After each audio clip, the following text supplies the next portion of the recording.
Okay. Good evening, ladies and gentlemen. Good evening, councillors. Welcome to the full council meeting at the Denmead Parish Council, 7:30, Wednesday the 25th of February 2026, here in the Barn Green Room. First point on the agenda is apologies, and I think we have one. Two, so from Councillor Bolam and Councillor Harrison. Thanks, Joe. Item 2 on the agenda are declarations of interest arising from this agenda. Members and officers are invited to declare any relevant interests. Notwithstanding this item, members may subsequently declare an interest at any point during the meeting.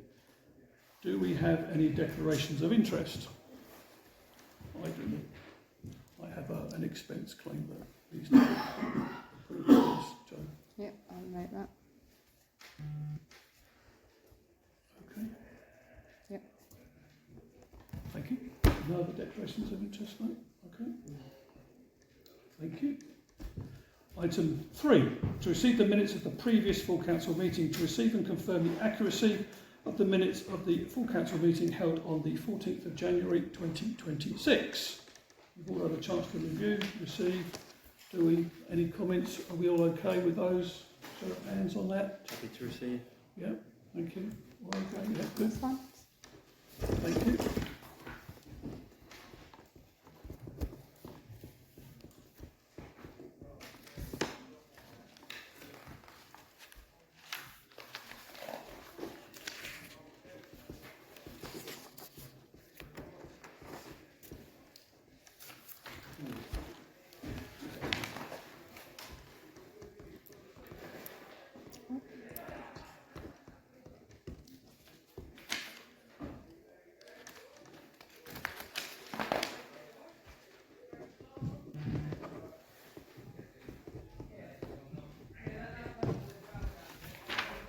Thank you. Thank you.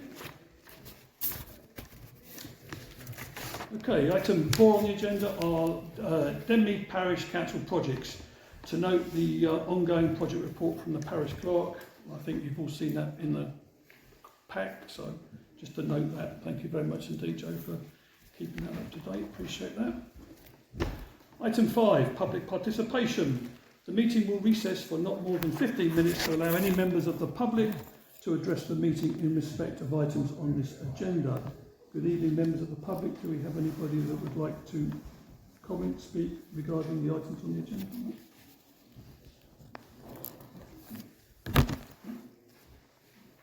I have an item on there which is the Veterans Charity event. Is this the point where I comment on that, or do you talk about it later? This is the opportunity for the members of yourself to make a comment regarding the item on the agenda, and then as we go through the agenda we'll get to that point, and then the councillors will discuss the particular item on the agenda. Yes, so this is your opportunity to spend a few minutes on. Councillors, you may have heard of the Great Tommy Sleepout. It's been advertised. Is that the right way? Yeah. It's been advertised on TV and on the radio. It's a charitable event in support of veterans, and tragically there are way too many veterans who are leave the service homeless with mental health problems. And the organisation behind this, and I've written a brief for you councillors on this, does an awful lot of good work. Now this aims to raise the money to support those who've given so much for us. And I'm very much hoping that councillors will see fit to allow us to organise the Sleep Out, which is the fundraising event, for which I've written a brief. I've done a hazard and risk assessment, and I've also provided public liability insurance evidence of that. It's been done through my livery company. Now, for those of you who don't know about livery companies, there were the original guilds up in the City of London, but now they do a lot of charitable work. And livery companies as a whole put nearly £100 million into charities nationally. Now, this is just a small activity that we're doing within the livery company. I'm the Army Liaison Officer, I'm on call to delivery and I do the army liaison. And I've got a small group of people who'd like to do the sleep out down here, and I've put the reasons together for the village green. It's got the memorial to the fallen from Denmead and cutouts there, and it just seems such an appropriate location for this. My hazard and risk assessment takes account of the traffic, picks a safe location there, and identifies any other risks that we might have with weather and so on. So, is this the time when you want to ask me any questions now? If any councillor has any particular questions regarding the gentleman that's spoken, we do get to the point later on in the agenda where the councillors will discuss, but if the councillor's got any particular questions, Councillor Carson? Do you know how many people approximately you're talking I about? think it's going to be a maximum of 10. 10. And that's And then there will be tents, bivvies. tents or bivvies. I mean, I will be sleeping under cardboard boxes if the weather's appropriate, because that's what veterans have to do. Any other councillors for the gentleman? Comments? You will be able to ask a question if you want to later on when it's in Sure. discussion. We'll get to the point on the And agenda. one more thing, which is sorry. an invitation to everybody here to participate. No problem. Thank you very much indeed.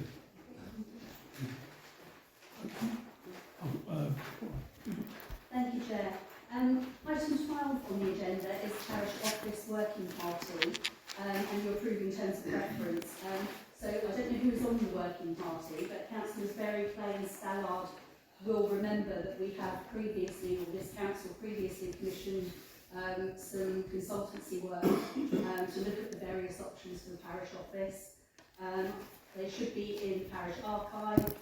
One was done by Graham Ash Architects and the other was done by Scott Brownrigg. So just to let you know that there is a resource there, as well as the notes from the previous parish council working party. If you can't find those, then I'm happy to provide copies. Thank you. The annual parish meeting, item 13. On the agenda, you mentioned the work of the parish council 25-26 and future projects. In the past, we had a report from each of the committees, written by the chairs of the committee, and then there was a question and answer session in the meeting, but I note that at the bottom it says questions must be submitted in advance of the meeting. So are you going to publish those reports prior so that people can submit their questions in advance? When we get to the point on the agenda for discussing the particular point of the parish meeting agenda, we'll discuss then as to what the format will be, because we haven't ratified the agenda yet. Okay, thank you. Item 17, chicken run. I note that the plan is to hold it at the community centre. Last year, the parish council agreed to hold the chicken run in the morning so that the village association could then do theirs at the community centre in the afternoon. And historically, that's always been held, the chicken run has always been held in the centre of the village, because the purpose was to increase footfall into the centre of the village to support shops. That was the whole concept of the chicken run in the first place. So that's just some background information for councillors. And then item 24, the parish office working party. There's a report that's been submitted to council following a visit to the pavilion on the 13th of February. The report states a long-standing lack of investment in maintenance over many years, including issues that may have structural implications. This is factually incorrect. It also states many problems could have been avoided by early intervention years ago and general maintenance, but are now beyond simple DIY repair. Council has never done DIY repairs due to insurance issues. That was on the advice of the RFO. We've always employed professional people because their insurance then covers the work. The report also states the evident lack of building maintenance for many years, in some cases possibly since built. Structural concerns, preschool areas within the preschool area of the building, multiple movement cracks, some quite wide, are visible in walls and ceilings. Some cracks have been filled with no obvious ongoing movement. So the report contradicts itself as it states evident lack of maintenance and then states that cracks have been filled with no obvious ongoing movement. The report has clearly been written without knowledge. The RFO will be able to confirm that in recent years a RAC assessment was completed for concrete that was completed on the building. The porch has been structurally supported, both boilers have been replaced, shower heads have been replaced, temperature restrictors have been put on taps, sinks and taps in the main hall toilets have been replaced, roof tiles were replaced since the children had a fantastic game of kicking the footballs up on the roof tiles and breaking them. The shutters have been replaced, pipes in the loft have been insulated, CCTV has been installed, new worktops have been installed in the kitchen along with a new cooker, dishwasher and fridges. We had wall ties put into the building since the building was actually built without wall ties, which obviously was a significant piece of work. Councillor Carson may well remember the ceiling was repaired in October 2023, shortly after she rejoined council. And of course, new windows upstairs have been the most recent installation. So, far from the allegation in the report that the council was negligent in not keeping the building in good repair, a significant amount of investment has been made over the years. I insist that the council rescinds this uninformed report, which is in the public domain, and ensures that the minutes show that the current issues at the pavilion are not due to neglect in my time as chairman of this council. The alternative is that I will have no choice but to make a code of conduct complaint that the chairman knowingly allowed false information to remain in the public domain to tarnish my reputation as a councillor and former chairman of this council. I look forward to your discussion. Thank you. Any other, sorry, Councillor Sessions? Excuse me, Chair, the report makes no allegations of negligence by the previous councillors. It's merely a factual report of the observations that the acting council group now has the duty to report. Great, thank you. Are there any other comments from the members of the public before I close the public session, please? No? Okay, in that case, the public session is now closed. Thank you. And we'll move on to item 6 of the agenda. To receive the minutes, reports and recommendations and resolutions from the meeting below, note in accordance with SO12 (C), close bracket, the only minutes to be received by council are those that have been approved by the appropriate committee. These can be found on the website. Highways and General Purposes, 12th of November 2025. Planning, 10th of December 2025. 7th of January 2026 and the 28th of January 2026, and amenities on the 3rd of December 2025. Okay, open. Okay, noted. Thank you. Yep. Cool. Thank you. Item 7, to receive district council reports. To receive reports from the county and district councillors. Pleased to say we have county council today. Is there a report? District council, beg your pardon, I'm sorry. District councillor, do you want to have a report? I do indeed have a report for you, Chair. Thank you. So the first item is the local government reorganisation. Local authority consultations have all concluded, as has the statutory consultation. We anticipate hearing from the Ministry of Housing, Communities and Local Government in early March. I've put a link for the full details of the consultation. We are making the assumption that the announcements will also be put on that site. So as soon as we hear anything, I will let you know. We have a full council meeting at Winchester tomorrow evening, and the key item is the budget. Key items in the budget include housing, and there is a capital programme for maintenance, improvements and renewals on the housing stock of 162.7 million. There is a 10-year capital programme for new homes totalling 202.8 million. Up to 12 million to purchase 30 properties between 2026 and 2029-30. And there is proposed rent increases of 4.8% on all social, affordable and shared ownership housing. For the Greener Faster programme, there is a £30,000 increase in the annual tree maintenance budget. Efficient and effective programme, there's £89,000 to improve the way that residents can contact Winchester. And then one-off service expenditure, there's £470,000 allocated for a digital transformation budget. That is relating to the implementation of improvements to make residents digital contact with the council easier and faster. So 400,000 of that is funded from the Digital Transformation Reserve and 70,000 funded from a transitional reserve. There is a town account budget of £15,000 for feasibility work related to speed indicators within the town area. 1.7 million for essential structural repair works to the Guildhall to maintain this listed civic building. Some of you might know that the ceiling in the Battersea Hall fell down during an exhibition a couple of months back, so they actually had to evacuate the building and close the Battersea Hall. There is an amendment of the earmarked reserves. 2 million of the major investment reserve is being reallocated to the property reserve to fund maintenance requirements of corporate properties. 1 million from major investment reserve to be reallocated to the car parks property reserve to fund maintenance of and investment in parking.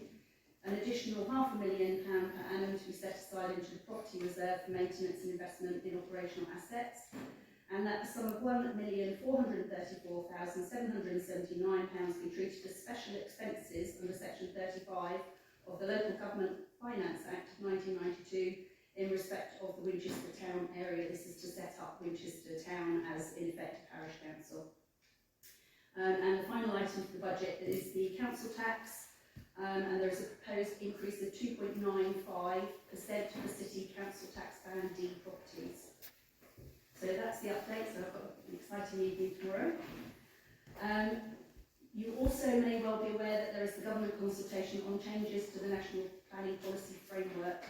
That consultation closes in a couple of weeks' time. It closes at 11:45 on the 10th of March. This is the biggest change to planning policy in more than a decade, and parish councils ought to respond in an official capacity on behalf of our residents. I will be responding as a district councillor, but I think it's also very important that the parish responds on behalf of residents. So some of the key changes are there will be much less local regulation. So even though we'll have a neighbourhood plan, central government are basically laying down the main parts of regulations, so there will not be as much opportunity for, in effect, localism. So all of the city planners are very worried about losing local distinctiveness. So that is a key policy. So, for example, major policies that we set centrally, transport will be vision-led rather than predict and provide. So they're saying that they don't want people using cars, and therefore central government will say a development does not necessarily need parking. So you will have to prove that there is a need for parking to be provided. So, for example, in Denmead, we were working on a neighbourhood plan and saying we had to have a transport policy because we don't have a bus service for most of the weekend, nothing on Sunday, nothing in the evenings, and therefore parking provision is essential for people to be able to get their children to evening activities outside of the village and things like that. There will be far fewer regulations for medium development category. So this is anything between 10 and 49 dwellings, basically will just be waved through. There will be the barriers to onshore wind farms will be removed. There will be increased housing densities. So what they're proposing is densities of between 40 per hectare and potentially up to 70 per hectare near train stations. So places like Botley could see blocks of flats going up, because that's the only way you're going to get a density of 70 dwellings per hectare in near train stations. And there will be a legal requirement to make efficient use of land, build up, so fewer bungalows, more flats. For agricultural development, plans should be flexible about uses. So you can do an agricultural development, but it doesn't necessarily mean it's for agriculture. You could use it for warehouse storage. Town centres will restrict new outlets for fast food, hot food takeaways within reasonable walking distance from schools, which I think is a good thing, but they don't say what reasonable means. So the fast food outlet could say, I'm 100 metres away from the school and that's a reasonable distance. The only significant noise impacts will be considered. Again, what's significant? What's significant to one person is not significant to another. And they are rolling back on biodiversity net gain. Small sites will be exempt. Again, there is no definition at this point. And the Hilton or Rabbits? So there is a lot of concern, and the town planners are thinking that there's going to be an awful lot of litigation. If they refuse applications, it's all going to end up at appeal and potentially in High Court. So lots of legal fees coming up. So that's government consultation. The former site Green Meadows Care Home, planning application is now in for LNT Care Developments for a 66-bed care home. It represents a £2.7 million investment in the local economy. There will be 30 car parking spaces, and it will include a cinema, hair salon, coffee shop and family lounge. And then finally, the grant funding panel. I attended the funding panel meeting in January to support Derby Bowling Club's application for funding to install 2 brand new changing pods to provide new facilities at the club. This is part of a wider programme, which I'm sure you're aware of because you have the liaison, to expand and update the facilities at the club to increase membership, and I'm delighted to say that their funding was granted. Thank you very much. Thank you. Thank you. And could you send me a copy of that? I was Thank going to you, ask, Councillor. you beat me to it, I was Yeah. going to ask for a hard copy of that. Sorry, Councillor Vickers. Could I ask a question? Could I ask about the site at Green Meadows? I understand it's 60 beds, and I wondered if you, when you went to the meeting, what do the company plan to do? Are they going to? How are they going to include the village? And how is it going to be inclusive? I don't know. And are they going to sort of basically give us anything, or? So they don't have a duty to provide anything through contributions to the community.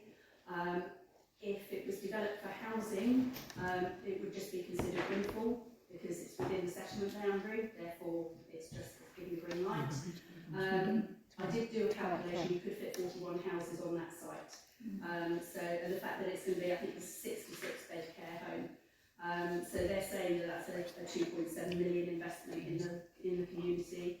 They are hoping to source all members of staff from the local community, and they are hoping to hold community events, much like Barchester do. So I think tomorrow Barchester have got a House Maple Home Greener, and it's a free event. You can go along, have tea and cake, and so community events like that. So they will be entering into those sort of. That's what they said in their presentation. aspects. Yeah, and they have.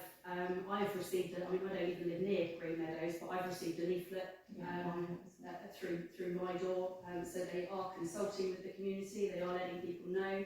I also suggested that if the parish council wanted it, then maybe they would hold a meeting, and maybe at one of the planning meetings, they could come and do a presentation, and we could advertise it. So I've suggested that to them, that they could approach you and ask if you would be willing to hold an open day in effect, or an open session, for people to come and visit and to ask them questions. So they could do the same presentation that they've shown, I guess, to you guys as well. You probably saw the same one that I did.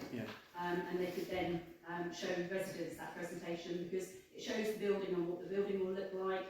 The fact that it's going to have solar panels on the roof, but that's going to be surrounded by a parapet, so you won't see the solar panels. The fact that they've got all landscaping plans for the area, and it's only going to be 2 stories. So, I mean, potentially it could have been, you could have had a 4-storey building there, and it probably would have got planning permission.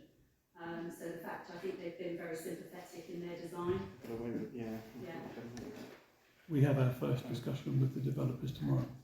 Oh, yeah. Oh, that's really good to hear. Yeah, because I do think there needs to be some parish That's council our first session engagement in tomorrow. it. It's such a big site, Yeah. and it's, you know, it's We'll very report back. precious to the village. It's on your planning meeting for the next meeting as well, isn't it? So, You know, the Really Green Meadows involved. site is very precious, No, and it's it's a good been call. quite iconic in the village Thank you. for a long time. The other thing in the meeting with them, I did explain to them that the land next to them has also now been submitted for planning permission. That's currently with Winchester for a decision. They weren't aware of that, but thanked me for making them aware, because they will then try and make sure that things like their build doesn't clash with the other build, or if there is efficiencies that they can make in terms of storage of materials, so that it doesn't impact neighbours and things like that. good, thank you. Okay. Other questions? Okay, thank you very much indeed. In that case, I suggest we move on to item 8 on the agenda, in the financials. Orders of payment. To consider and approve the orders for payment, list 16. All invoices listed have been examined, verified and certified by the RFO. To consider and approve. I think other than the one expense on the... I think you've got 2 lines. I've got 2 lines on there. I've got 2 lines, John, Yep. yeah? This one So I and can this one. approve all of those except for those comments, okay? Yeah, well, you've got to get them. Has anyone else had a chance to review those yet? No other comments, issues? I'm going to sign those except for the 2 Need to lines. vote. Can I have a vote? So, Yeah, Councillor Clay? I'm happy. Yeah. You're okay? Do I have a seconder? Councillor Councillor vote. Stallard? Oh, sorry, Councillor Carson. I think Stallard. Okay. Can I Come- vote on come- that then? Yes, they can. It's all approved for those? Yes, thank you. Yep. So I didn't see That's the hand, sorry, unanimous, thank yeah, you. yeah. I'll sign that except for those 2 lines then, Yeah, okay? yeah. Thank you. You're able to give those to Councillor Clay. Sorry? Are you happy to sign those, Councillor Yeah. Clay? Yes. Yeah.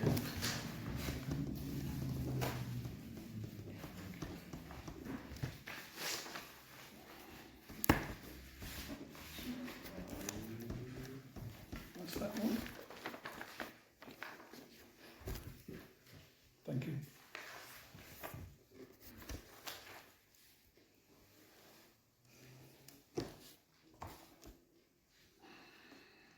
Just wait for it to sign.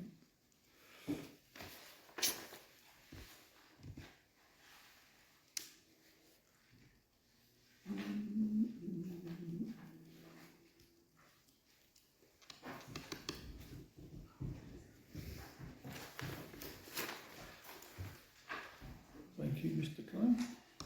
Councillor Clay. Thanks. Thank you. Okay. Item 2 under the financials, accounts. To note that the accounts for January 2026 have been issued, brackets previously circulated as of the 31st of January 2026 to note. Thank you. And item 3, bank reconciliations. To receive and agree the bank balances previously circulated as of the 31st of Jan 2026, to confirm the balances and for the chairman to sign the statements and reconciliations. To receive and agree the bank balances. Let's continue. Oh yeah, to receive and agree the bank balances and the chairman to sign the statements and reconciliations for Lloyds Bank only. Lloyds current account number 23336468, balance 320,921.24. Okay. Agree. Yeah, okay. So vote. Go and vote on that. All okay? Yeah. Good, thank you.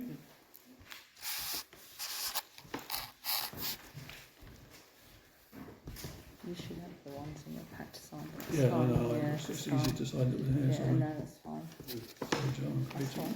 Oh, well. I'm sure it's the same.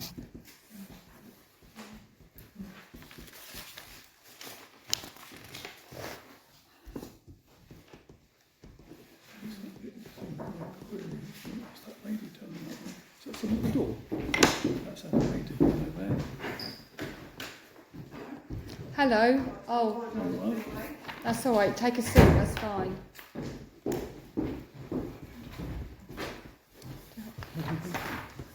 Goodness. It's not a worry, is it? I've got some on those. Yep.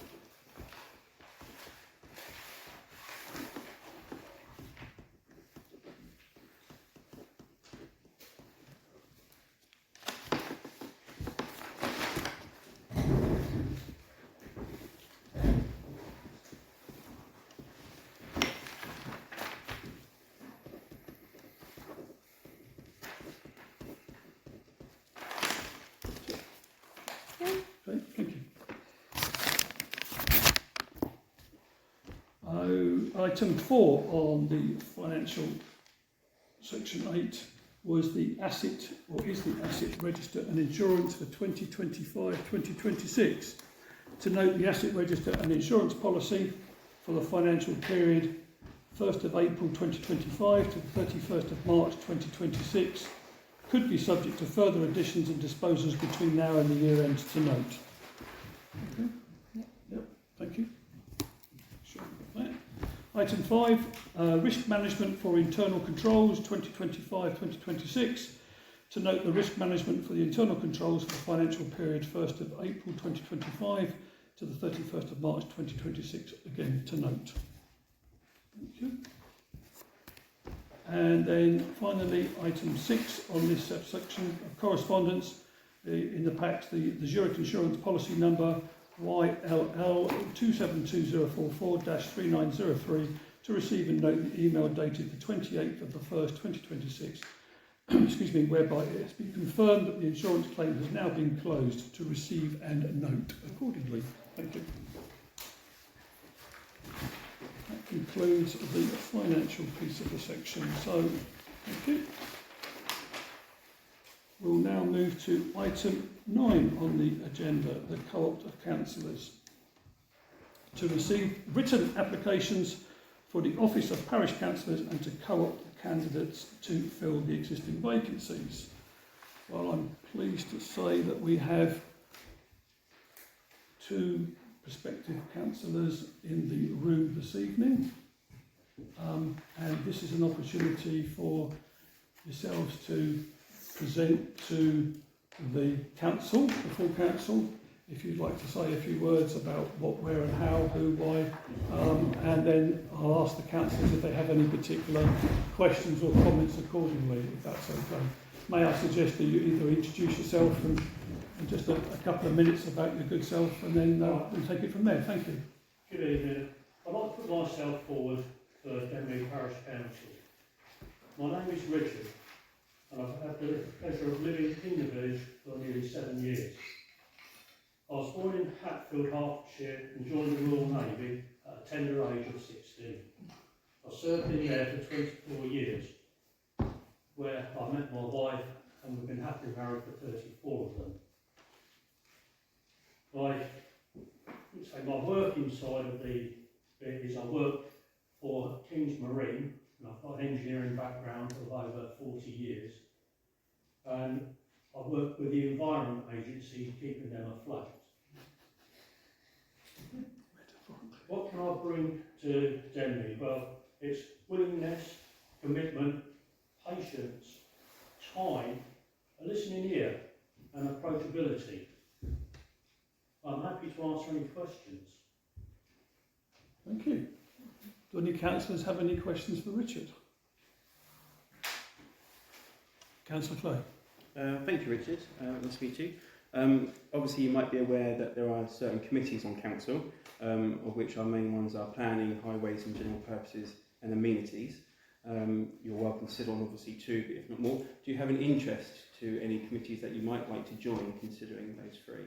Well, I was looking at, firstly, looking around doing little bits and pieces as well as going into planning. You have an interest in plan? Yeah. Yeah, because as in the Navy, I was a chief stoker, so I looked after my department and planning work within the department. Sure. Okay, thank you. Okay. Thanks, Councillor Clay. Any other questions for Richard? No? Okay. Maybe have Liz? And then we ask Liz to take the floor, please. Liz. Hello.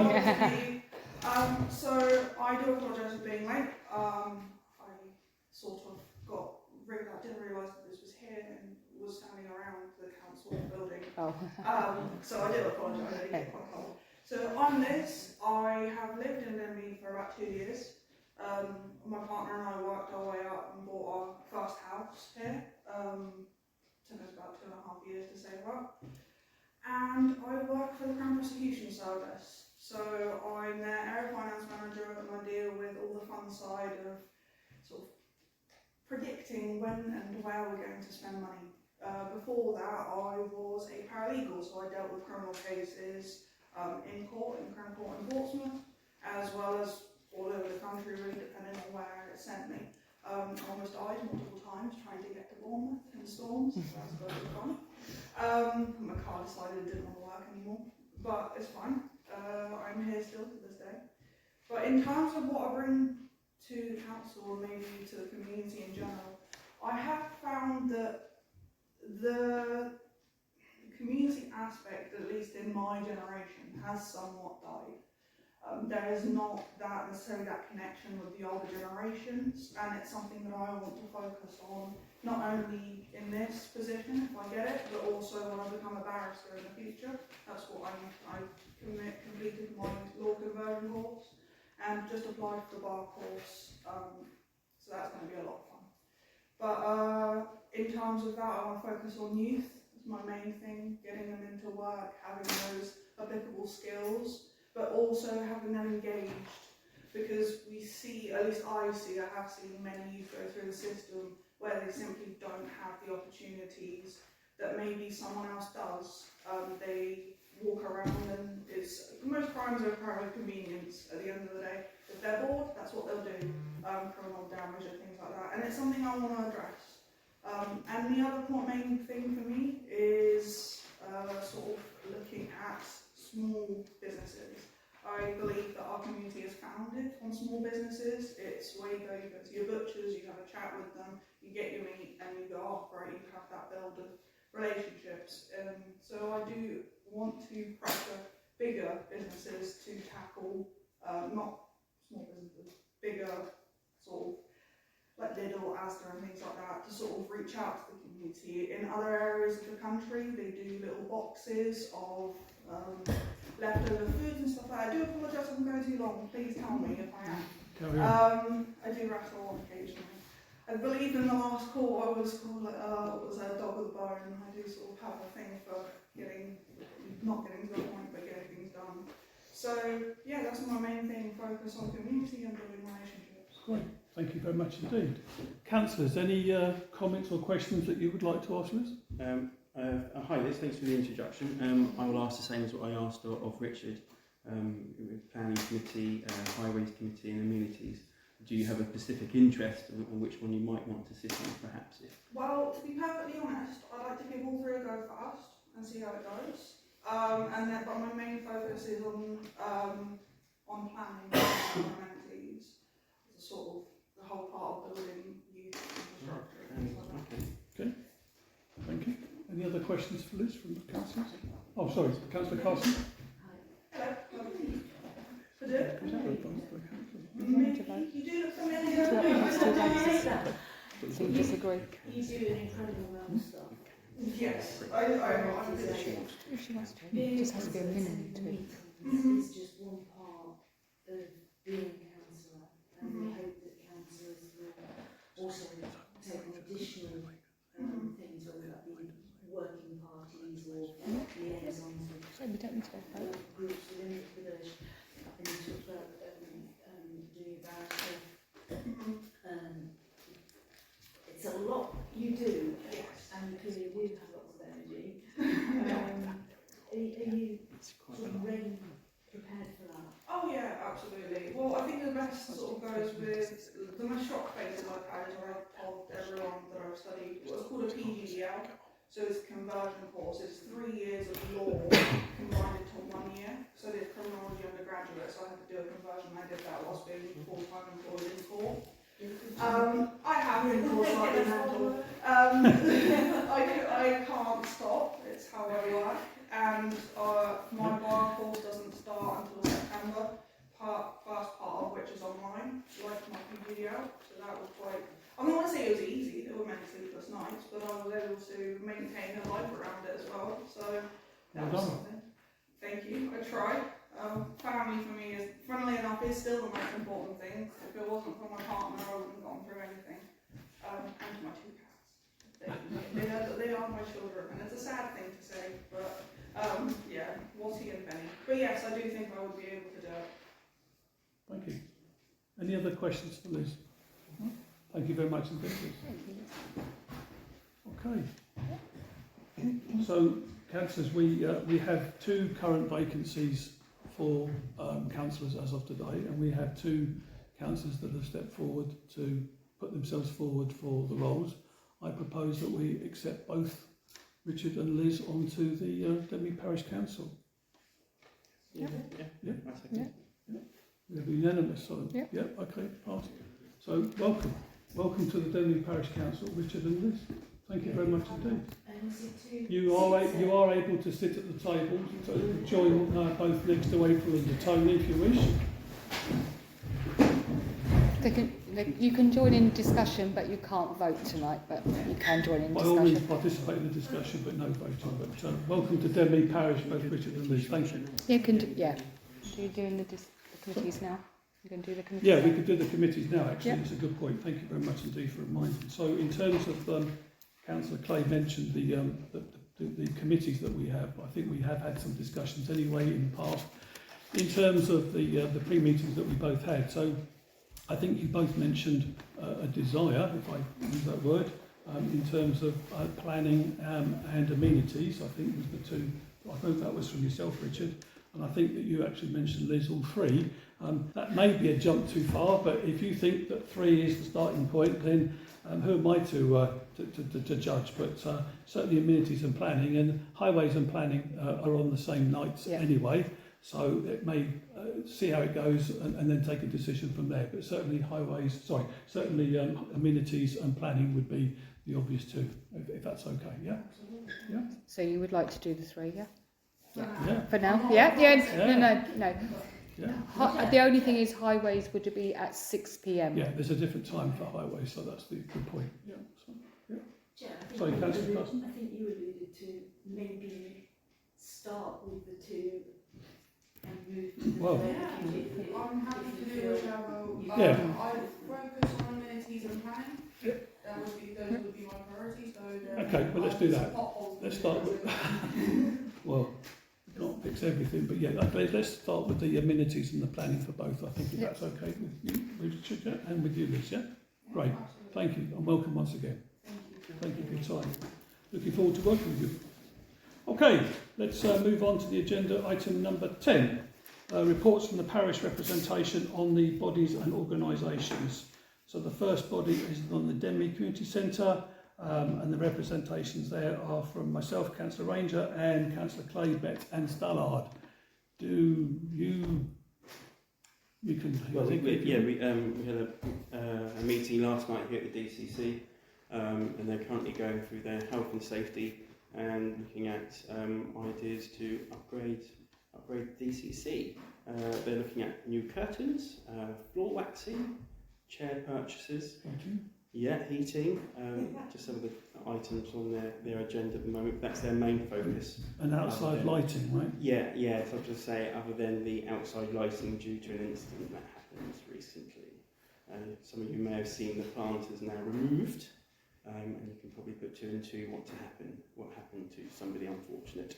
Lighting is also a key element for them, and that's their main focus. At the moment, they have no other real updates. Okay. So that's Thank you, Councillor Guy. I'm going to stay with you then, unless for Winchester District Association and local councils and southern parishes. It's just myself. Just for reference, Councillor Snellgrove and Councillor Harrison will receive the invite to the next southern parishes because you've now joined that group. My internet has gone down and I cannot get up my report, but what I will do is circulate it to full council thereafter. Thank you. Thanks, Councillor. No, sorry about that. And you're probably going to say the same for the next point then, for Hambledon District Welfare and Education Trust. A date has gone out and I'm just waiting to hear back for right, okay, good. That was that meeting. Yeah. Denmead Scouts Liaison, Councillors Clay, Stallard, Vickers and Bolam. Who's going to take that one? I think we might as well just hang on to item 14 because that's only really the main topic of the Scouts at the moment. Focus on that. Yeah, you've had no meetings, have you? Yeah, no, so that's really the only one we've touched on. Okay, thank you. DPC Lease Working Party, Clay, Berry, Stallard, Bolam and Snellgrove. No updates as of yet, but there is one pending, I suppose, the bowling club, having been successful with their alcohol licence. They're just waiting to hear from Winchester. So once that comes back with approval from Winchester, we can perhaps update. That's the bowling club you mentioned, right? Yes, yeah. Did I say? We're talking DPC Lease Working Party. Yeah, but that is I a thought you lease jumped. working Oh, party. I thought you jumped. No, it's part of their lease. I wondered whether you were going to miss the football. That was all. No. Okay, fine. And then here on the football club, nothing. No, there's an item coming up next. There was discussions which involves the next item. All right, yes. They haven't really, Okay, there's nothing really they want to know just yet. thank you. And I think it's also good to comment that the fact is that we've actually got further councillors now, not just before tonight, but we've actually got an additional two, and we need to consider, because this is when we have parish representation on some of the committees and community groups around the village. So it may be, not for tonight, but maybe in future, if you have an affiliation or a particular need or desire to get involved with some of the other organisations that exist in the village, especially some of those things that you were talking earlier about the youth, for example, then it may be something to consider for the future. So thank you. Okay, item 11, Denmead Football Club, to discuss and consider. Sorry? Oh, beg your pardon, I've missed the bowling club, sorry, we'll talk about that. Denmead Bowling Club, sorry. Councillor Clay, Stallard and myself. Okay, so yeah, some of you may have seen that the hedge has now been cut around the field, and they're very happy about that. As District Councillor Langford Smith mentioned earlier, the grant application was successful for their changing rooms at a cost. So they've come to us, and there's some extra costs that are involved, but they are very pleased that they've got it, and they're now looking to implement that and move forward. And they have sent me an email this week wanting to meet. So we're assessing a date very soon, and I can relay back to council. Incidentally, all the new councillors on the rep groups, I've set up a group for all those, so you will receive the same invites as I do, and then we can just correspond from there to make sure that we're all available to meet together. Good. Yeah. Thank you. So, Councillor Carson? Before we move on to the other agenda items, we might consider bringing item 21 forward for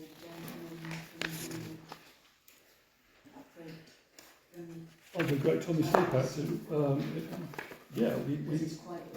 That's a fair point. Yeah, are councillors okay to bring item 21 now as opposed to number 11, Denmead Football Club, to accommodate the? I think it's Mike, isn't it, Mike? Yeah, to accommodate Mike's presentation earlier. So are we all okay with that? Yeah, hands up. Okay, good to move that point around. So thank you, Councillor Carson, for that. So in that case, we won't go to 11, Denmead Football Club. We will go to 21, the Great Tommy Sleepout, to discuss and consider a request received from a resident to hold the Great Tommy Sleepout on the village green on the 13th of March 2026, to discuss and consider action. And we've had a few words from Mike earlier. So comments, councillors, please. Councillor Carston and then Councillor Betts. As a veteran involved with veteran charities, I'm very aware of this this kind of event, and I'm fully supportive. Okay. Councillor Betts. Also fully supportive. I don't watch TV or radio, so I was not aware. So mainly something for the social media or that we can. I wasn't aware of the initiative because I don't watch TV or listen to radio very much. So it's just, my only comment is how can we help you raise funds? So I'm supposed that's brilliant. Well, we've set up Team Age for this, and we'll be inviting sponsorship. This is Just Giving Age, which hooks directly into the charity. Okay, thank you. Yeah, so okay. Councillor Betts, would you like to join us? So that was any other comments on Councillor Clay? So with the Chair's permission, if it's able to open the public session just for this item so that I can address the member of the public. I'm okay to open the item, open the agenda for, open the meeting for this particular item, yes. So the meeting was now open for the public participation. So there's any comments or dialogue specifically to this particular point, that's okay, yeah? Thank you. Thank you. Councillor Clay, carry on. I'm okay doing right. I think what you do is very good, and I'm very supportive of it. I just want to really touch base on the area. My only concern is the health and safety aspect and how close it is into proximity to the roads, etc. And have you ever done an event or an activity like this in close proximity to the roads previously, and are you used to such a small space, if you just don't mind me asking? Okay, well, I can answer some of that. The pointy bit of the green, Yeah, I think is inappropriate, yes. because that's the area that's most exposed. If you look back where the oak tree is, around there, That's where, yeah. to me it looks pretty safe. The only hazard I see around there are the crocuses, which I think will have died down by then. There will be trampling over there, is there? But there will be daffodils. Yeah, yeah. We'll watch out for those. Yeah. That was only really my concern. I think I had to ask it because of how close it is to the roads, and if you're used to working in that kind of space and you've done it before, and if you're happy, then sure. Sorry, Councillor Vickers? Then Yeah, I'll- that was my concern for your safety really, because they do speed down a little bit on those two. I think Potholes have stopped slowing everybody down. Yeah. And I just, the two houses that face onto the village green, just wondered, Three. is it, oh yeah, it's three, it's the little cottages, are you going to notify them, or do we have a duty to? Well, I was going to raise that point because in the risk assessment there is not any reference to asking of the residents that actually physically face onto the green. And I'm a little apprehensive in terms of there are 3 properties there which have not to my knowledge anyone has approached them to ask for, not that they need to have permission as such, but to at least get input or feedback because their properties are very, very close within not even a normal road width, but almost a semi-road width, if that makes sense. so the ones backing on. Yeah, the ones that actually face the green, Yeah. there's 2 smaller properties on either side of the big house that's recently been refurbished, and those 3 properties may or may not be aware, unless you... I'm happy to take the action of knocking on the doors. I think it would be, Explain. I think it It'd would be be a nice. nice, yeah, I think it would be a nice thing, and actually one of the houses is owned by the people that are in the White Hart, so they might actually be very supportive, and that might be an avenue of fundraising as well. We were going to also suggest the White Hart and the Watering Hole. They are a lovely couple, aren't they? And they will, I'm sure they would promote you, but their house is the I middle think house, if so the it resident might be okay, then I'll be good all right. neighbourly and good thinking to. Good plan. Okay, thank you. Sorry, Councillor Carson, you have a question? So I think that there should be some guidelines around when all noise will stop and Yeah. especially if you're in White Hart. Well, I was going to ask about, I don't... Yeah, Yeah. so you don't get If complaints. you look at the average age, they'll be wanting their cocoa quite early. Chair, since the public session is open, I was going to ask, is there an age restriction, so over 18s or over 16s only? Well, having the under 18s apply, I mean, they're mostly members of the livery, and the age is going to be 45 plus. Right, okay, thank you. I think, sorry, Councillor Berry? Have you had a word with pressure towards the police so that they can do patrols round and that and make sure you're safe? Thank you. There's a couple of dimensions to that, I think. One is that you haven't got travellers moved in on the green. No, so that they're aware of that. Because I tend to sleep under a cardboard box if the weather's okay. So yes, it was a bit of I wanted to wait and see the outcome of this meeting before notifying them, because there was a plan B, which we don't want to use. But I will take the action to talk to the neighbours and to notify the local police. Councillor Carson, and I think a member of the public had a question. Sorry? Okay, sorry. Sorry? No, go on, Councillor. I've got a question, whereas I haven't. Oh, I thought you had. No, I haven't. No, go on. Okay, let me Just one of you then. I propose. Can we just go Sorry, back there's to the another member of the question. public first? Yeah, there was a question. But there was It's a... not a general public session. Yes, It's it open. is. I've opened it, yeah. So, sorry. It might just be worth checking with the Highways Authority as well, because the Good point. meet around the village green is effectively Highways land. Good point. So, and they Yeah. probably need permission from Highways. Agreed. I think, thank you. I'll close the public session unless there's anything directly related to this particular topic for Mike.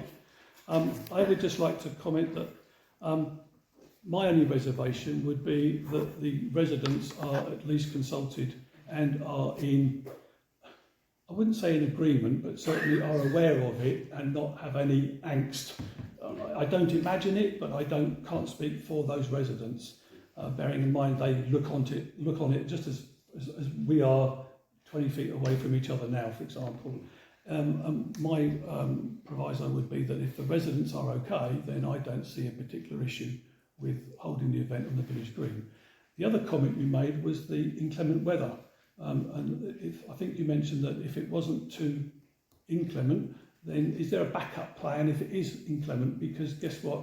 It probably will be inclement, right? Well, I think they're quite a hardy lot, those who are coming up. I'm sure they are.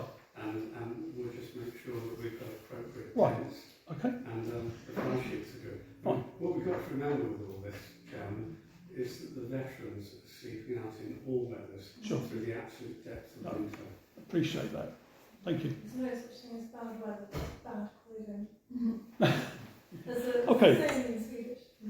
So do we, sorry, I just wanted to say that I think what you do is absolutely amazing, and we don't do enough to support our veterans, and thank you for stepping up and doing it. I really appreciate it.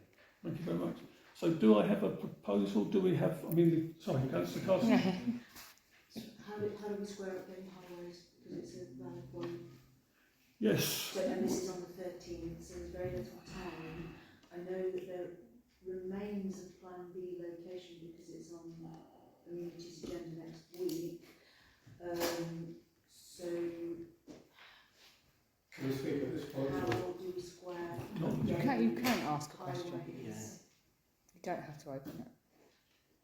Yeah, we do need to spare with highways is the Yeah, question. that's what Yeah, I'm so saying. it's been raised, it's a valid point, it needs to be raised, and So the proposal would be then, assuming that the highways don't have an objection, that all the residents. and that the residents are consulted, that we support. So was that? Sorry, was that a proposal? That's a proposal. I didn't address. So was that a proposal and support? Proposal. Okay, fine. If it's a So I proposal, think that was the proposal to support. Repeat it. please ask. So assuming that the highways have no issues with the location and that the residents are consulted, then I propose that we support the application. Do we have a? Yes, yeah, that's fine. So do we have a second to that proposal, or Yes, is I'm it? happy to second that we support. You are. Okay. We have a seconder, Councillor Clay. Okay. So all those in favour of supporting on the proviso that highways and the residents are. We have to work out who's going to do that, but we have to make sure that we're okay with that. Yeah. We have a proposal of a seconder. All those in favour? That's unanimous. That's unanimous. We just need to agree who's going to speak to highways, and obviously the gentleman concerned is going to speak to residents and relay that back through to you, the clerk. Is Yeah. that okay? Yeah, Yeah. Mike's got my details. He has, so, has he? yeah. That's just about to ask. Yeah. So we'll take the action with the highways, Yeah. and then Mike will take the action with the residents and feed that back. Yeah. Yeah. Is that okay? Okay. Yeah. Thank You you. just message me. Yeah. Yeah, it's fine. Thank you very much indeed, councillors. Fine. Thank you very much indeed, Mike. Right. See you on the evening, maybe. You're all welcome. All welcome. Right, let's go back. Right, back to the agenda. Item 11, Denby Football Club. To discuss and consider Denby Football Club to have keys and access to the pavilion at times when they have pitches booked, to allow them use of the changing rooms and the newly refurbished first aid room, to discuss and consider action. I think, if I may, this is fairly straightforward on the basis that, that the football club should be responsible for being able to have a key to access the facilities they're using as and when required. So I don't see any particular reason why they should not have access through a key. They're responsible adults and are accountable for it. And we've met with them several times recently and developed some good rapport. So I think it would be a good thing to do. That would be my 2 cents. But So you've got a I'm couple of happy to questions. see, I think, Councillor Carson and Councillor Betts. The same view that we shouldn't have a problem with it. However, they around locking up and so on. Yeah, I was just going to make, so I also agree, I was just going to make a comment about any insurances, key holders and all of that is squared away. Yeah. I think it should be fine. Mm-hmm. Sorry, Councillor Vickers. And I would like to echo what Councillor Carson said, but I would also want them to have an understanding of if they find it, how they leave it as well. Absolutely. Because we can't be clearing up and picking up after after groups. So I think some sort of plan or contract. Joe or contract or There is already a cleaning policy in their booking facilities, so that is part of their. So we do employ the cleaner, but we charge them. Right. That is part of their booking facilities. Yes. Right. Okay. So as long as they don't leave it in Yeah. sight. Football boots everywhere. Or Well, whatever. yeah, just you know. Okay. Any? Oh, sorry. Yeah, just one question. Do we have a burglar alarm, intruder alarm in the pavilion? Yes, we do. So they need to be able to deactivate that as well? Part of the building. Yes. Yeah. Good point. Yeah. Okay. No other questions or comments? Do I get a proposal or Councillor Clay? I propose that we support this. I think it's a good idea. Okay. Anyone for seconded that? Oh, Councillor Betts seconded that. We have a show of hands, please, on that favour of that. Yeah. Okay, we're good to go. Yeah. So unanimous, I think. Yeah. Yeah. Thank you very much indeed. Good. We do, just so you are aware, we do have a key policy as well, so they have to find a key register. Yeah. Oh. So yeah, we do have policies in place. Yeah, no, we don't just hand over keys, and they will be guided how it works. Great, thank you. Okay, excuse me, item 12, Parish Office Working Party. Excuse me, to discuss and approve the terms of reference for the Parish Office Working Party, to discuss and approve, to discuss and approve action. My apologies. Do we have comments? You've had a chance to read, I think, in your pack, big pack today. I've got. Let me just kick off with my comment because I did have a chance to read it over the weekend, and I'm okay with the terms of reference. Although there is one particular line that gives me slight palpitations, which is under the purpose section, item 2 of the terms of reference. And if I can just read it out, it does currently it states to consider and investigate the provision of a new parish office and to make recommendations to the parish council. That is what's currently in the document. I would believe, and I think it should be amended to include the words to consider and investigate the provision of a new parish office and or update existing offices. Because I think we've already got offices in plural in terms of the pavilion as well as the DCC. The way I read this, and it's just my way of reading it, so forgive me, you may have a different opinion or a different view, but it does state in my way that reading it a provision of a new parish office, but actually we've got multiple offices that either may need to be the same or replaced or updated. That would be the only comment I make on the purpose statement. Other than that, I'm okay with everything else in the terms of reference. Any other comments? Can you just run that work, your preferred? I beg your pardon? Just get rid of the word "new" and it's just provision of parish offices. Provision of the parish office, brackets updated or existing or new, right? I mean it's because it's yeah. So take out the word new. Yeah. That's all. Yeah, that's all I'm suggesting. I'm happy with that. That's my only comment on the rest of the document. So it proves I read it, doesn't it? So my proposal would be, if we go back to the agenda item of number 12, to discuss and approve the terms of reference of the Parish Working Party, my proposal would be that we accept the terms of reference, providing the word new comes out on section 2 of the purpose statement. That's it. That's my proposal. Do I have a seconder for that? Happy to second that.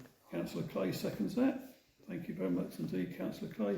Can we have a vote then on the terms of reference, please, for that? All those in favour? Yeah. That's unanimous, I think. Thank you very much indeed. Good. Thank you. Item 13, annual parish meeting. To discuss and approve the agenda for the annual meeting and note the change of date and location. So for those of you that are not or haven't yet attended an annual parish meeting, it's a requirement of the parish and a good thing to do in my opinion as well. And for those of you that have not had the opportunity to attend, the planned date currently for this year's event is Monday the 20th. Tuesday. There was an amendment to that. You're right. And it was sent out. Well, yeah, good catch. It's Tuesday. Thank you. It's Tuesday, the 21st of April, at the All Saints Church Hall. Sorry, Councillor Berry. Yeah, according to your leaflet, it's got Monday the 21st of April. Yeah. And down further, it's got Tuesday the 21st of April. So this was emailed out to you and adjusted within the supporting documents. Yeah. It is Tuesday the 21st. But thank you for reminding us again. Yeah. Tuesday the 21st of April, 7 o'clock at the All Saints Church Hall. So we spent some time putting together an agenda that's a draft agenda, and we wanted to bring it to the committee tonight, sorry, to the full council tonight, to discuss and approve comments accordingly. It's a slightly different format of previous years, and we've also taken some input and feedback from some of the other parishes as well, I think it's fair to say, and to see what best practices they've adopted in the past that have worked or not. And as a result, you'll notice on the agenda there's an opportunity to obviously review the previous minutes, work of the parish council for the last year, as well as future projects, remarks and thanks, refreshments, socialising. But the key thing, I think, is to make it a little bit more inclusive in terms of inviting various community groups and clubs and organisations from within Denmead, some of which we've discussed a little bit this evening, bowling club, football club, scouts, etc., DCC, to allow those organisations to have a particular table, stand or something that allows them to showcase their well-being needs of things within the village. Because my thinking would be that if you've got members of the public coming to a social event to hear what the parish council have been doing, it's a bit more of a draw in terms of having a bit more of an understanding about the scout movement, what age do the kids have to be, or the bowling club, and whatever it may be, whatever their interests are. So I think the more inclusive we can make it, I think it will have a slightly better feel to it. That would be my suggestion, or our suggestion. And we did check and balance that with a couple of other parishes and who do something quite similar, and it does go down rather well. And the feedback from their residents was quite positive in the past. So I would propose that we would like to try something along those lines, which is why we put the agenda out. To the point that was made earlier, I think, in the public participation session regarding questions to be passed ahead of time. That's something that I think is a normal practice if there's questions, so you can plan accordingly. But obviously, we'll take questions and things on the evening anyway. So that's a fairly given.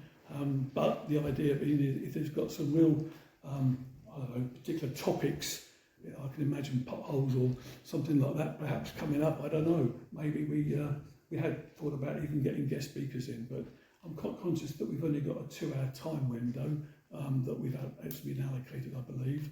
And I think with the presentations and the social aspects, as well as the involvement of the different community organisations, would make it a slightly different event. So that would be the recommendation so far. Interested to get other councillors' views, please. Councillor Carson. I'm guessing that by involving the community organisations, the objective is actually to get more bums on seats for the actual delivering the information about what the parish councils have been doing, and hopefully we'll have more people. That'd be a byproduct of that, absolutely. Yeah, exactly. So that would be good. Okay, thank you. I just have a question. Is it? I'm not entirely sure how these work, but my question is it worth having these different representatives of the community having a stall? You said reaching out to people. Well, I'm sorry. Yeah, that's what I meant. A stall like a tabletop, or here's a leaflet of the Scouts, and here's the conditions of how to join the Scouts or the bowling. Yes, that's exactly what I meant. Sorry. Yeah, you haven't got a copy of their Oh, you have got a copy Yeah. of the agenda. So it's Councillor stores. Mooney. Yeah, I kind of like the way this is set out. I don't think the community organisation should be item 5, but that's pedantry on my point. I think that goes in the same category as refreshments. But have we reached out to them? Do we know that there are going to be any turning up before we put this out? Yeah, well, we haven't reached out to them officially, of course, because we wanted to discuss it as a council today. Yeah. But I think we have mooted a couple of areas in some of the liaison parties. We've talked about the idea, the notion that if we were to do something, would there be of interest? And so far, the general take-up has been positive, yes. Oh, great. Okay. Sorry, Councillor Carson. And we would of course need to wrap around that some good and regular advertising. What's happening? Absolutely. Yep. Social media, your heart out. Yep. Got it. Okay. So, are there any other comments regarding the agenda format? Oh, sorry, Councillor Carson. This is not a final agenda because we haven't got the Good point. Which is a point that's, yes. Huh? Yes. So this is the draft agenda. This was why we drafted it today. No, Sorry, Chair, I'm really struggling to hear. sorry. I'm sorry, This is the, speak this very is, softly. Yeah. My husband doesn't agree. Sorry, I said that I was just questioning, was it a sort of finished agenda because we haven't included on there the Demi Citizen of the Year award that we've agreed, and we're discussing that later, because that will take place at our meeting in another executive report to come in and listen to us as well. thank you. Okay, so, sorry. It's no big thing, just the bottom line is a different font. And, Oh yeah, no. This is only a very draft copy. Yeah.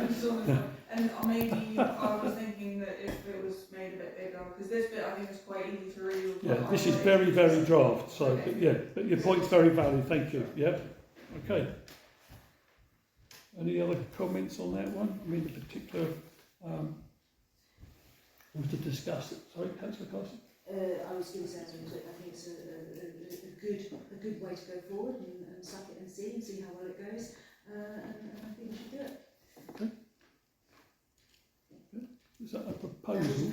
That was a proposal. So do you want to add the? You want to add you the want citizens? to check. Sorry. So just when your proposal adds what you would like to add it to the I agenda. want to add The the Denby Citizen of the Year award to be presented during that evening. Okay, fine. So that's, sorry, that's it. Okay. So is that a second, Councillor Shaw? Yeah. Thank you. Okay, all those in favour of that, this is the draft that needs to be refont, and That's a job for Liz. sorry? A job for Liz. Yeah, and the Denby Citizen comment being added, of course. So yeah, all those in favour of that, yeah, that's okay. Yeah, good. Thank you very much indeed. Okay. So 14, the Denby Scouts, to note an update from the clerk regarding the progress of the Fields and Trust application for a new lease. So note.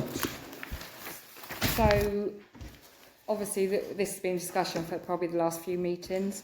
It's probably been in discussion since before I started, some 15 months ago. But just to update you, it is now prepared and it is going in front of the trustees of the Fields and Trust on the 3rd of March. Great. So, and we will get the results from that following that meeting. Nice job. Thank you very much indeed, Joe. Good work. Sorry, but can you actually remind us of what has actually been put forward to Fields and Trust? So the Fields and Trust is obviously the extension to the fencing. So that's what has delayed matters in this last piece. Because we had to get the new land drawings drawn up for land registry, which has now been prepared. What else? It was just a change of lease. So it's for the new lease of 50 years. Yep. So there was, for those that are in the room, they're probably aware there's nothing much changed in it from what we proposed put forward last May. It's just making it clearer all parties. And it is going to be a 50-year lease, not 99. The lease hasn't been prepared, but And they're happy. They're happy, they've been engaged with it all throughout. yeah. So there's not really any changes that has taken place. It's And you'll let us know as soon as you get feedback yeah, on that, as soon as the Thank you. solicitor contacts me. I'll, Great. Nice job, Joe, thank you. Tonight, yeah. Okay, item 15, I'll read it, and it's to note, so there's no specific action, but I think it's relevant, and I think it's pertinent now that we're full council. Councillor duties. To note, as councillors, you have a duty to attend meetings when summoned to do so. The notice to attend a council meeting is, in law, a summons because you have a duty to attend, and to consider in advance of the meeting the agenda and any related documents which were sent to you with the summons.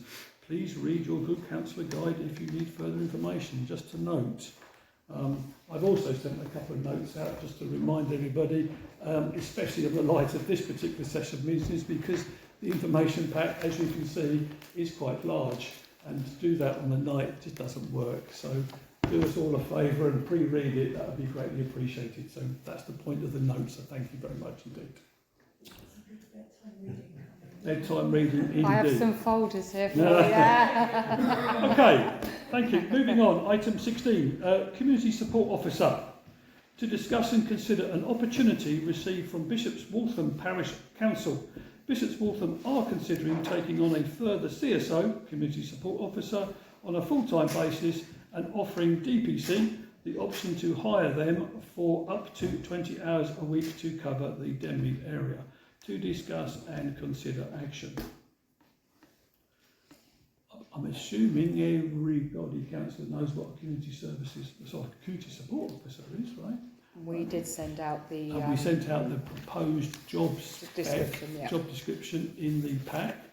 I think the only comment that I would like to add, if I may, because it was Joe and I that met with Bishop's Waltham, but the parish councils all talk to each other, good and bad, right? And Bishop's Waltham have spoken to Swanmore Parish Council, John Stedman, and John Stedman reached out to me today, in fact, and said, well, we do the same. They have a service, if you want to call it, a CSO as a service, basically. So they have the person on their books, they uniform them up, camera them, train them, etc., and do exactly the same. And they all talk to each other, etc. So whilst we specifically specify in this particular comment, Bishop's Waltham, it could be that if we wanted to, you could look at other councils doing similar work and look at what they offer, or we could just particularly look at the Bishop's Waltham one accordingly, just to make sure that we're comparing apples with apples. I state that just in the spirit of transparency. Councillor Berry.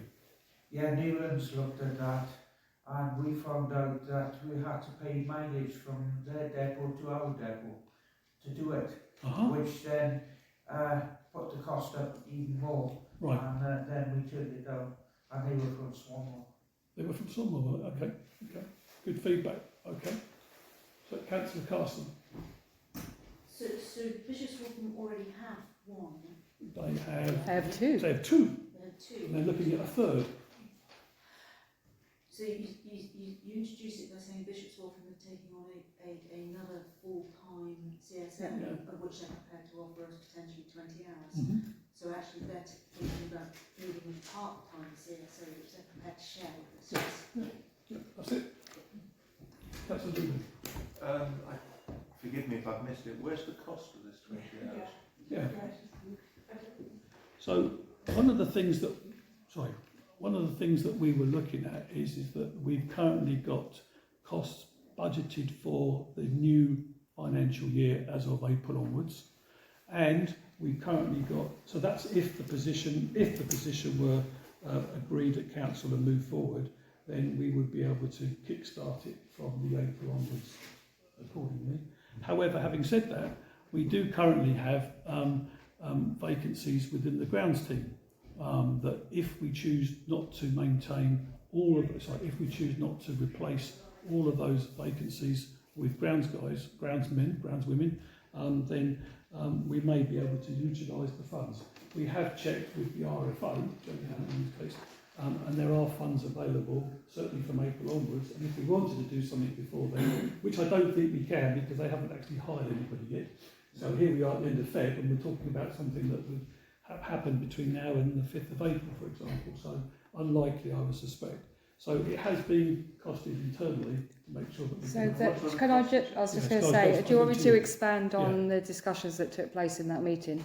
So in that meeting, they would employ the member of staff on a full-time basis, so they will be responsible for the additional tax and national insurance, so we wouldn't be, and the pension, so we wouldn't be liable for any of that.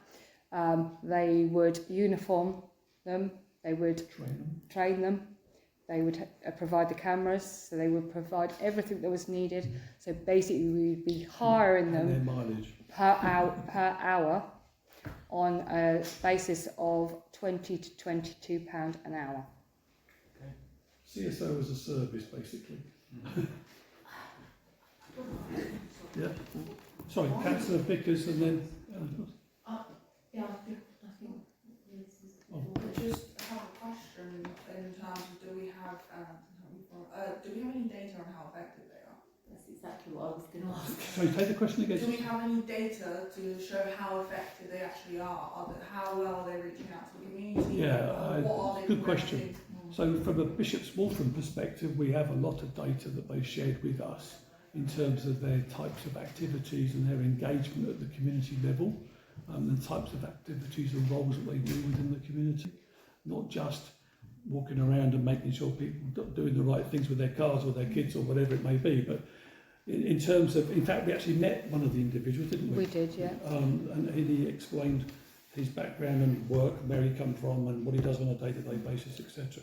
So if you consider all the antisocial behaviour we have in the village at the moment, they do also have the antisocial behaviour, but at the moment we have nobody that can approach them. The CSO would approach the antisocial. They could, depending on the hours we would agree, they would turn up at Ashland Park at 7 o'clock in the evening. We know there's drug use going on at 7 o'clock in the evening there. So we would use, we can use them in a location where it's not normal hours. I think the gentleman attends luncheons with like they have absolutely everything. Will be outside schools, would outside the infant school at the start of the day, or maybe, and their locations are different all the time. So you wouldn't say he's going to be there on a Monday morning or they're going to be there on a Friday night. They change their locations so that no one knows where they will appear. Councillor Vickers? Theoretically, I think it's a good idea, and I don't see any reason. I think it's a cost, and I would like to see like a report about the, like you said, Liz, about like the effectiveness and what specifically. The other thing that I would like to understand is that I understand that Bishops will employ them with all the on-costs. However, who will line manage them in the aspects that relate to their needs? Because I wouldn't want a line manager in Bishops Waltham having that sort of level of, so they should fall under the remit of the parish clerk in terms of management for the bit of their needs. So theoretically, I have no issue with it, and I think it's a really good idea, particularly in relation to the antisocial behaviour that residents have been experiencing. But I would want to see a bit more of a meatier understanding before we commit to it, because I think there are several strands to it that, for me, just seem a little bit not quite nailed down. No, that's fine. That's fine. If you actually look on Bishops Waltham Parish Council, you will see a huge amount of just so you can have a look in the time. Do have a look. And indeed, not just on Bishops Waltham, but if you looked on some of the other ones as well, Swan Moors and Botley's as well. And would we have some sort of involvement as although they're going to work for us, would one of your representatives, be on the interview panel for I suspect that so, person? We haven't got to that level of discussion, but I guess for me, I would like to have some sort of much more written, meatier version of what we were One of the things they did discuss was they would want a term. So we would have to minimum term. So we would, if we were to go ahead with it, we would have to take on a minimum term of 12 months. Which is fair enough for Yeah. the person that's And I think, and we could stop after the 12 months. So it would be like a rolling contract. I just feel I would No, it's just a fair point. Yeah. it's one to stand it. Okay. And then Councillor Carson.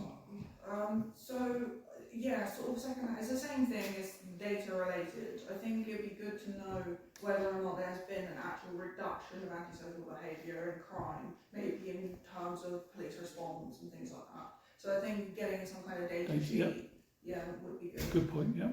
Okay. Councillor Carson. So I think in principle, absolutely, I think it's a really, really good and refreshing idea, and certainly in general, the community feel there is a complete absence of law enforcement, particularly around antisocial behaviour. Echo the comments about just a little bit beefier, particularly let's drive down on representing what the true costs would be. Let's nail whether that's including travel. I think the fact that we have potential for a 12-month trial, if you like, minimum term to them, but it's a trial for us, will be able to in that time assess impact ourselves, particularly from how the community feel about seeing a uniformed presence. Yeah. And I assume that do things like wander randomly into the co-op. Well, if you read the job spec, it covers all those sorts of things. Yeah. I think it would be extremely well. I feel it would be extremely well received by the community, the majority. Thanks. So Richard, and then I'll come back to. Well, in the response for the community support officer, you'll be having problems of the distance the police would have to cover to support them if there is a problem.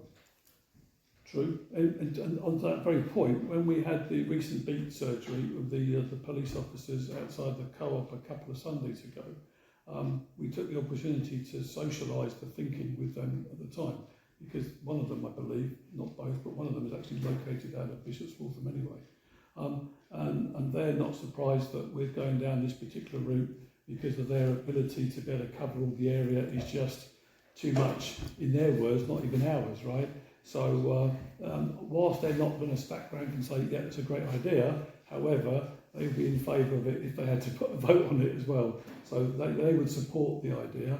And there is a lot of engagement between Richard of Bishop's Waltham and the other CSO there with the local police anyway. In fact, the Swanmore CSOs are ex-police officers anyway. It's just that once they're out there by themselves amongst the youth, they'll be by themselves. And if they call for our assistance, it's help. Agreed. No, so there is two different types of jobs. There's a PCSO and a CSO, but they're very different. And the PCSO can be called on by the police anytime, so you may not find they're in Denmead at all. But it's still the distance they've got to travel to support. Agreed. Yeah. Okay. Councillor Clay, Elizabeth. Please, for myself, because I'm I ready was to. just going to ask on whether or not this person will be SIA trained, or will they be making a citizen's arrest if there are issues? I don't know that particular question. We haven't yet even sat down with either Bishop's Waltham or anyone else regarding the job spec. We've got a copy of their existing job spec and we've been asked to comment. So you've got an ACSO, so Bishop's Waltham have an ACSO which has more powers and they're further trained. They're a lot more expensive. That's not what we're looking to do at this stage, because they're accredited CSOs. So my question actually pertains to physical contact, because there are two different SIA licenses. There's one where you can't make contact with somebody acting out, and then there's one where you can. And there's two different courses, but they both come under having an SIA license. Obviously, anyone can make a citizen's arrest, but you can't do anything other than essentially sit on the person. Bishop's Waltham aren't doing, then they're not doing that. So again, this is good. I mean, we're not finalising anything today. This is just socialising the idea or the notion. We've got to sit down with either, in this case, Bishop's Waltham, to map out the ideal job spec, of which we will have an input in accordingly, right? Yeah, so my understanding is Bishop's Waltham had yet to put that to their full council. Yeah. But it is whether we are interested in the first point, and then they put it through their full council. If we're interested, they're interested, then there can be further discussion about granular details, which we can then bring back to full council. Yeah. Councillor Clay and then Councillor Carston, and then we'll bring it to. Well, I'm ready to make a proposal. Oh, are you? Okay. Depending on the discussions that finish. Sorry. So I would. Yeah, can I just make one point? As well as travel expenses, can we find out if the travel time is also included? So, for example, if we employ them for 2 hours to travel Ashton Park Road, does that 2 hours include their travel to and from Bishop's Waltham? Because half of that time could actually be taken up with travel. So, from what I remember from the meeting, they will be employed to be in 2 locations of Denmead and Bishop's Waltham, so they won't be paying travel expenses. They were expected to start work. Their 2 points of work location. One would be Denmead and one would be Bishop's Waltham. So they would no. Good question. But it's good to pull out and make sure we get clarification on it. Councillor Carston, then Councillor Bates. So is Bishop's Waltham saying they want us to take 20 hours because? No, they don't want us to take any more than 20 hours. Okay, because I think if we're talking about funding this via salary that may not be used to replace our position within the grounds team, then we need to be actually looking at how many hours does that buy. Yeah, and that's the work we've done with Jenny already, but we've got. I know we haven't, and that's why the whole idea. We haven't got numbers. Agreed, and we need to put a bit more meat on the bone in that respect. Absolutely. Yeah. Councillor Bates. That's a really great question. Do we have any other examples of the job share? Either in Denmead or across others? I believe there has been in the past. I don't know that it would be one of the members of the public would be able to, because there has been a request to Denmead, an opportunity before. Sure. Are you happy to let Councillor Alfred Smith speak on something that was requested many years ago? If it's I guess. I think it's relevant to the questions here. I'm happy to open the public just for the member of the public to comment on to that particular point. Yeah. Public session open. Yes. So have we done this before? Were there complexities? Were there things that were a big barrier that made it a yes or a no? So we had a Lensman scheme that was shared across 5 parish councils, but that was things like clearing out ditches of like elderly people that couldn't clear their own ditches and things like that, and that was funded literally split equally across all parishes, and it was done on a rotation basis, so that worked quite well. But this model is something that is being discussed at southern parishes, because with devolution it's definitely something that parish councils are going to have to be looking at, sharing of services. So I know Newlands approached Denmead to use parish council ground staff to maintain land in Newlands. Parish council decided not to go down that route because we don't have a depot there. They didn't have space for a depot. Sorry, I'm pointing at Tony because Tony's on Newlands Parish Council. They didn't have a depot, so they had nowhere to store equipment. So it would have meant the staff coming from Denmead to go to Newlands before they could even start work, taking all the equipment with them, wear and tear on equipment, etc., etc. But it is something that parishes will need to look at. Thank you. Okay. Public session now closed. Okay, that's okay. That answered that. Okay, so Councillor Clay. So I support this. I really like it, and I think it's important to perhaps have a presence around the community. I think it will make a difference. So therefore, if discussions are over, I'm happy to propose that perhaps we go off and explore this a little bit further, especially considering that Swanmore touched base with us just recently. It might be worth exploring some ideas with them. And around the table this evening, some councillors have raised some really good questions. Absolutely. I think we need to go off and get some. So we've got data, mileage, who oversees the management, etc. So I think we've still got some questions to ask. So I propose we go off and perhaps touch base with both Swanmore, Bishop Wolfen with the questions raised, and then come back to council with. That's good. Propose it. Can I just or no? I'm just. How are we going to sort of deliver that information? Who's going to be responsible for writing a sort of a report or a? I don't know. How is that information going to be delivered back? So I think, correct me if I'm wrong, I think Councillor Clay's proposal was we basically need more data. But how is that going to So are you asking who's going to be doing that? Yeah, who's going to be doing it? How is it going to be? I think that would be. I think report? that's something that Joe and I can. I mean, I'm looking at you as well as me, but I mean, because there's a lot of data points. Being asked, yeah. So how is it going to be delivered? Yeah, exactly. Councillor Betts. Yeah. Exactly. So my proposal continues. Perhaps if council is happy for myself and Councillor Ranger, along with the clerk, to liaise with both Swanmore, Bishop Wolfen, and then we can bring it back to council accordingly. That's your proposal, is it? Yes, if council is happy for us to have that duty. Is that seconded from Councillor Lewington? Thank you. So do we have a show of hands in favour of that proposal then, please? Yep. Good. Thank you. Yeah, good. Thank you. Good. Good discussion. Thank you. Item 17, chicken run. To discuss and agree the annual parish council chicken run event, Councillor Clay has met with Katie, organiser, and the report has been completed with the date and costings to discuss and agree actions. The report is in your pack. Hopefully you did the bedtime reading and read it. Discuss and agree actions. Comments? Do you want to do a précis, please, Councillor Clay? Sure. So if council remembers, there was a resolution at full council for me to go off and discuss with Katie if it's possible for us to hold a summer party, and I came back to you on email as of that resolution. Unfortunately, Katie, this year her time is very strapped and very limited.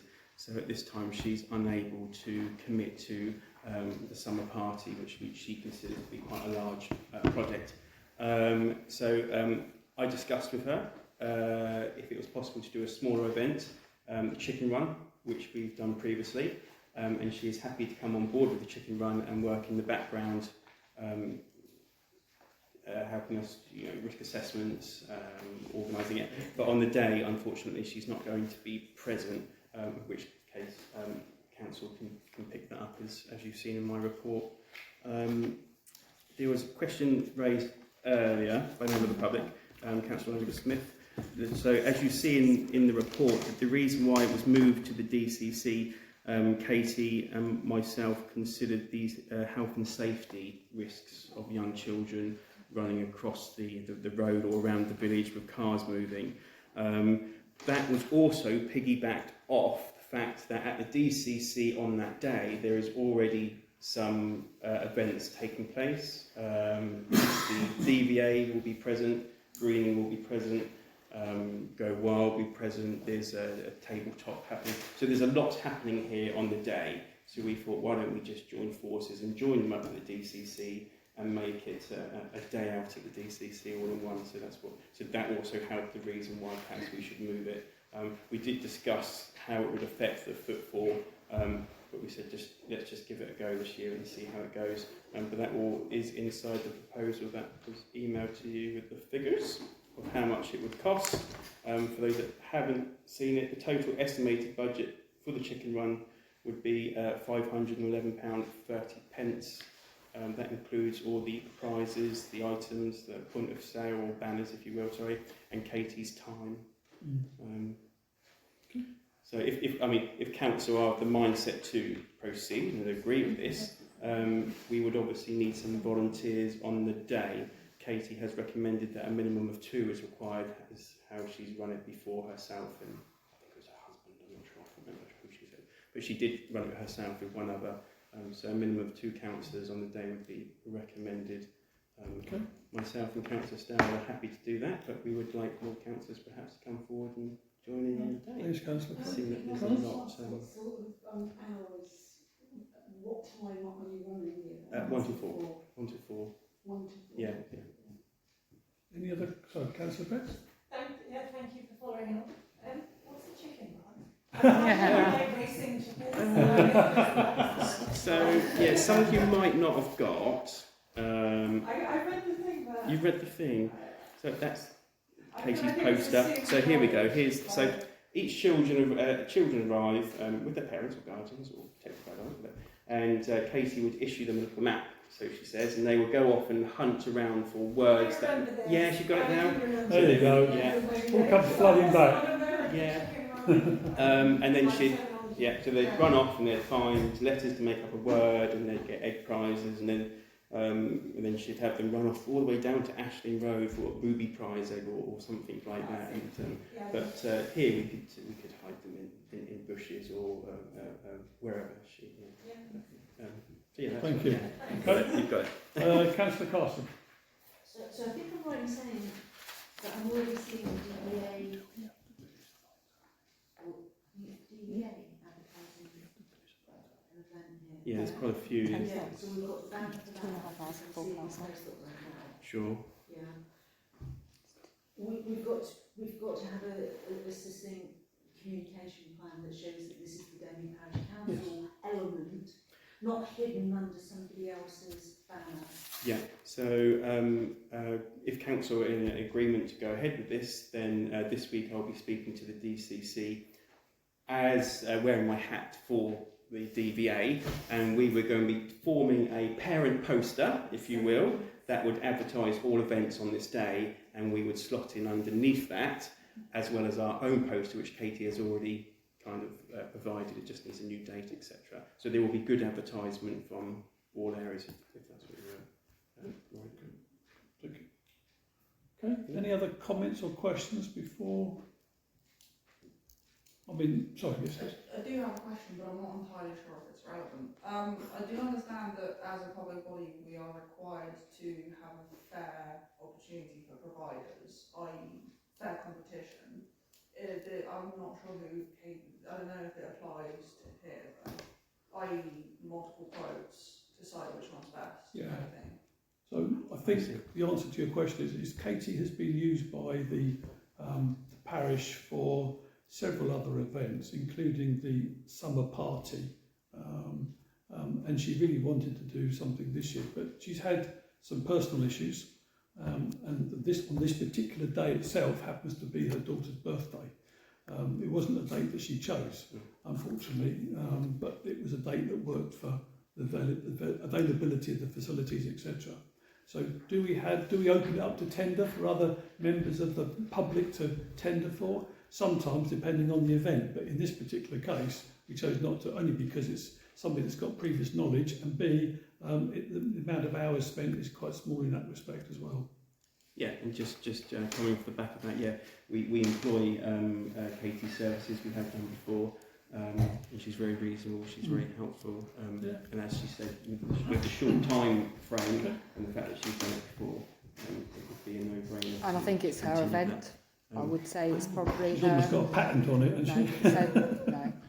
No. So she does all the organisation of the documents. It's pretty much all ready to go. So you'd have to start a process again. But just on the financial, we've spoken with Jenny, the RFO, and it will come out of the summer budget, so it is there already. We won't have to look at Councillor Carson. So I think before we vote on any proposal that comes up, Councillor Fay has alluded to the fact that whilst he and Councillor Stallard your document says who's it, I'm not really sure what that means, but you have said you would like at least 2 other councillors to step up and assist, and I think before we make a decision we should actually identify some councillors, because as always, Councillor Fay, I applaud your enthusiasm for everything, but I do worry about you won't myself and Councillor Stallard will be there on the day. Other councillors are invited to come, the more the merrier, but as long as we meet the minimum requirement of 2, which also covers health and safety, so Katie said, which makes sense. Do we have any other volunteers that want to assist on the day if we go ahead? We could then have a break, Michelle? perhaps. You're happy to help, Michelle? If I'm free, then I'll bring Alan as well. Oh, right, there we go. So we've got, So on that basis, so Councillor Carson, I think, So I'd like to vote that we go ahead. do you have a seconder for that? Councillor Berry was the first to put his hand up on that case, so all those in favour of the event then please, thank you very much indeed. Yeah, that's good. Good luck and thank you very much indeed everybody for that.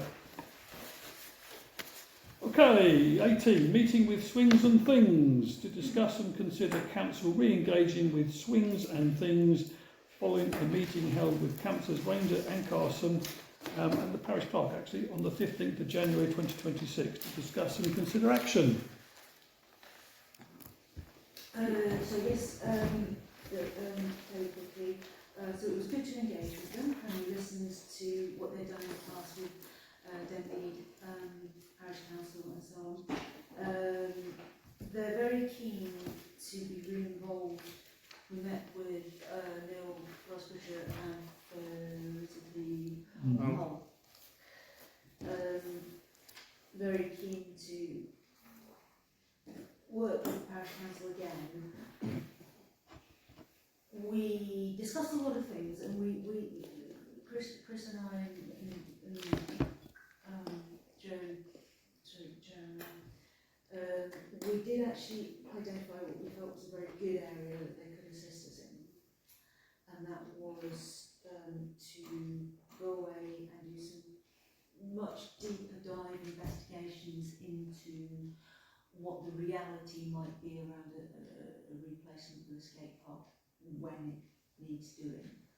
And they were quite keen on that, weren't they? They saw that as something they could. I know we mentioned the work that yourself and Councillor Stoward have already done, but let's not go any further forward at this point. And it's a big chunky piece of work, and they were quite keen to be able to assist in that way, to bring back to the council to look at. Councillor Betts. So they're keen, it's up to give us a proposal or for us to commission them for work? No, there's no. I'm just trying to understand what is Swings and Things. The one I don't want to sound too sort of mercenary. They are quite good at identifying funding opportunities and so on. They've done that in the past, some time ago, for various play areas and so on.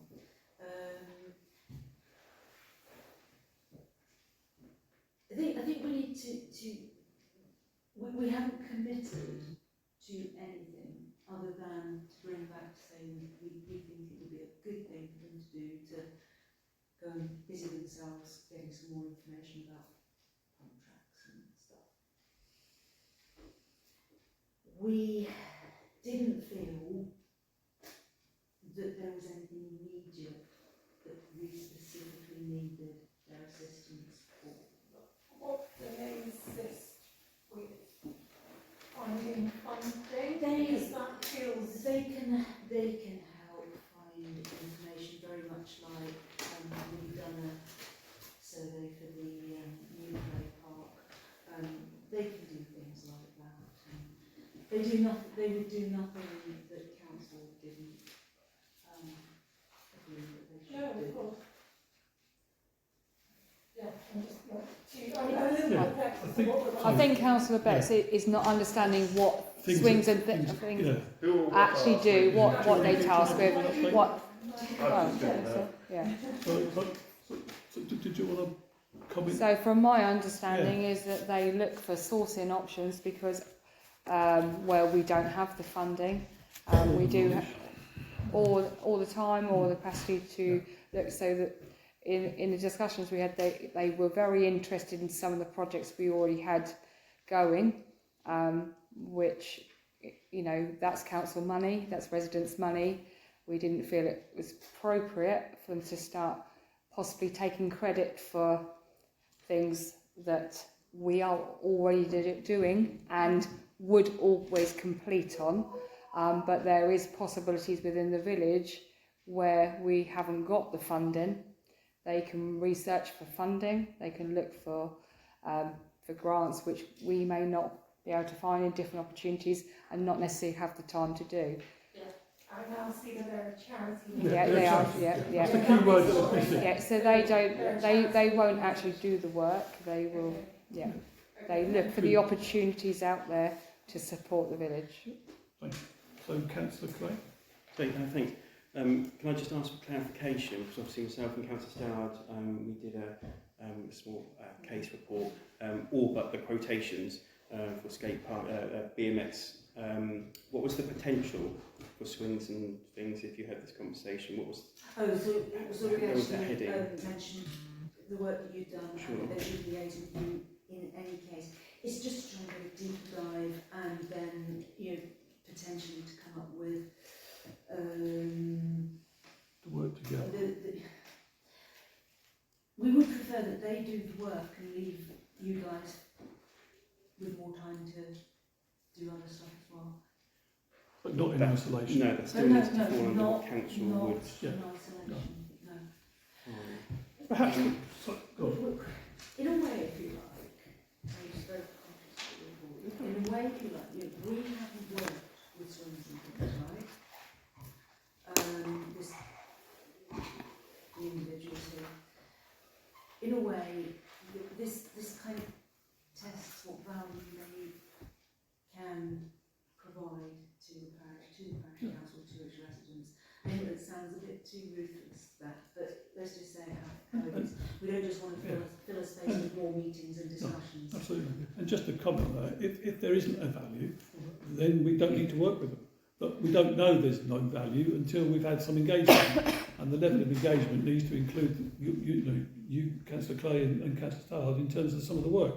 That would be the next logical step if we decide to go to stage one of the discussion on forming some form of, let's explore what we can and can't do together. And if there's nothing to do, then there's nothing to do, and we carry on regardless without them. But it was they reached out to us versus we reached out to them.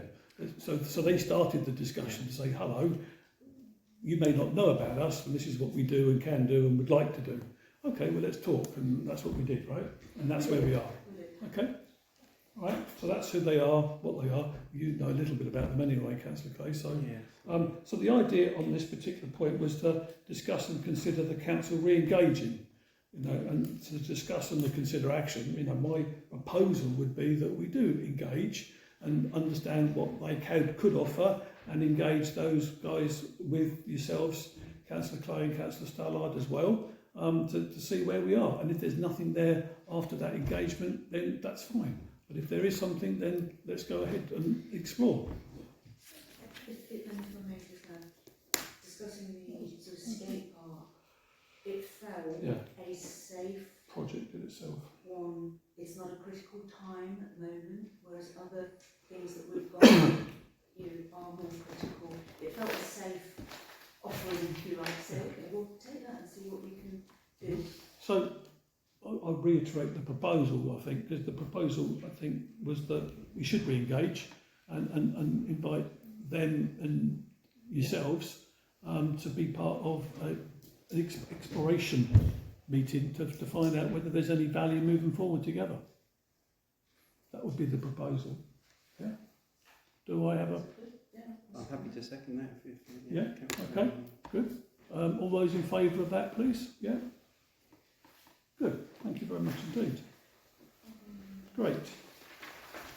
Okay, swiftly moving on. 19, transfer of land completion. To note that DPC completed on the transfer of land from Persimmon for Tanners Lane play area and Little Amwell Green on the 27th of January 2026 to note. So thank you, Joe, for all the efforts there.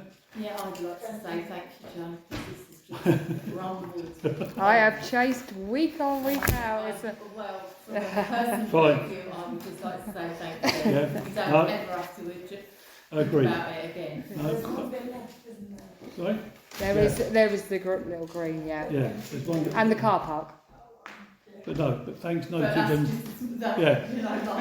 It's Right. like chipping away at the The play area is what I hear about from residents. So let's go on to that item now then, number 20, right? Tanners Lane play area to discuss and consider the results from the consultation of the Carpenters Field residents and the next steps to discuss and consider action. And again, in the multitude of multicoloured paperwork and packs. Do you want another one? I have another one here because I can't find it. A couple of things, if I may. First of all, thank you, Councillor Betts. I know that you're involved in some of this as well, the local residents, but also I know Lucy's not here, planning's not Lucy, but she's put together this document of the charts and everything else. And do you know what? It's so much easier to read it in a picture format than lots of words and an Excel spreadsheet. So pass on our thanks, please, Joe, on the minutes to Lucy for making it very relatively succinct. Okay. And based on that information that we've now got in item on the play park consultation, let's open it up for discussion with other councillors, please. Your comments and thoughts about what we do next. Councillor Carson. So we know it's a small area. We know there's not a huge amount that we can put in. The number one feedback. Sorry, the question is statistically, how many did we get? So we had, 40, yeah, so it is 40, and I think, I don't know, 91 houses. So, yeah, so they were hand delivered by the staff to the residents, and they were posted back, yeah. If we looked, the combination and the preferred play equipment is the two categories, climbing, hanging, and then having swimming becomes the by far the greatest category. There was one resident's feedback that said, please don't make it hanging, climbing things, but the vast majority, it's statistically significant that climbing, hanging, and swimming are the key things, and also to say that should dogs be allowed was overwhelmingly no. And that was very notable. Okay, Councillor Betts. I did have one comment that even though we've received a no, let's say a near total no response to the accessibility issues, we should absolutely make a fully accessible play park. Just, yeah, that's what do you call a fully accessible play park? Making sure that everything, we adhere to standard widths and making sure that all of the equipment, we have full. I'm not entirely sure, but making sure that why did we ask the question? Is that there's something in there. You don't have to. No. But overall, I think it resonates with what people on the estate say. When Persimmon sold to us, they told us it was for little kids, like so much smaller, which I think fits with the size. But I don't think we have to stick to that. But that does seem to be what's coming up. Does seem to be a little bit of concern about the antisocial behaviour, but I think maybe learning from maybe having solutions. So the antisocial behaviour, so we have had discussions with play companies, and there are different things. So you can have roofs on the climbing equipment, but to remove those stops people sitting under them. Yeah. So there are elements that you can put into a play area that will eliminate a little bit of the antisocial. I mean, unfortunately, you're never going to eliminate it completely, but Councillor Vickers. I just think it's a really good survey, and I think there was some, very obvious, it's taken too long and all of that. However, I do think we need to sort of dissuade from the CCTV, because I think that's quite, it feels like some of it is like they're holding this over to a barrel. We have it, and we're happy to have the play park, but actually we want CCTV, we want allocated parking, and we want all of those things. Well, I'd like to marry George Clooney, but I'm not going to. At the end of the day, there's expectations, aren't there? And I think we need to manage the expectations. Although we put out a document and we've asked for what they want, I do feel there's a little bit of a theme going on about, yes, we'll have it, but we can only have it if we have this. And I think that's not necessarily realistic, is it? I also think, are there any issues not having CCTV in a children's playground? And also the parking, It's not a big area. Two car parking spaces. Spaces next to it. You would hope that people would get children in a buggy and walk to the play park. You can't And councillor, you know.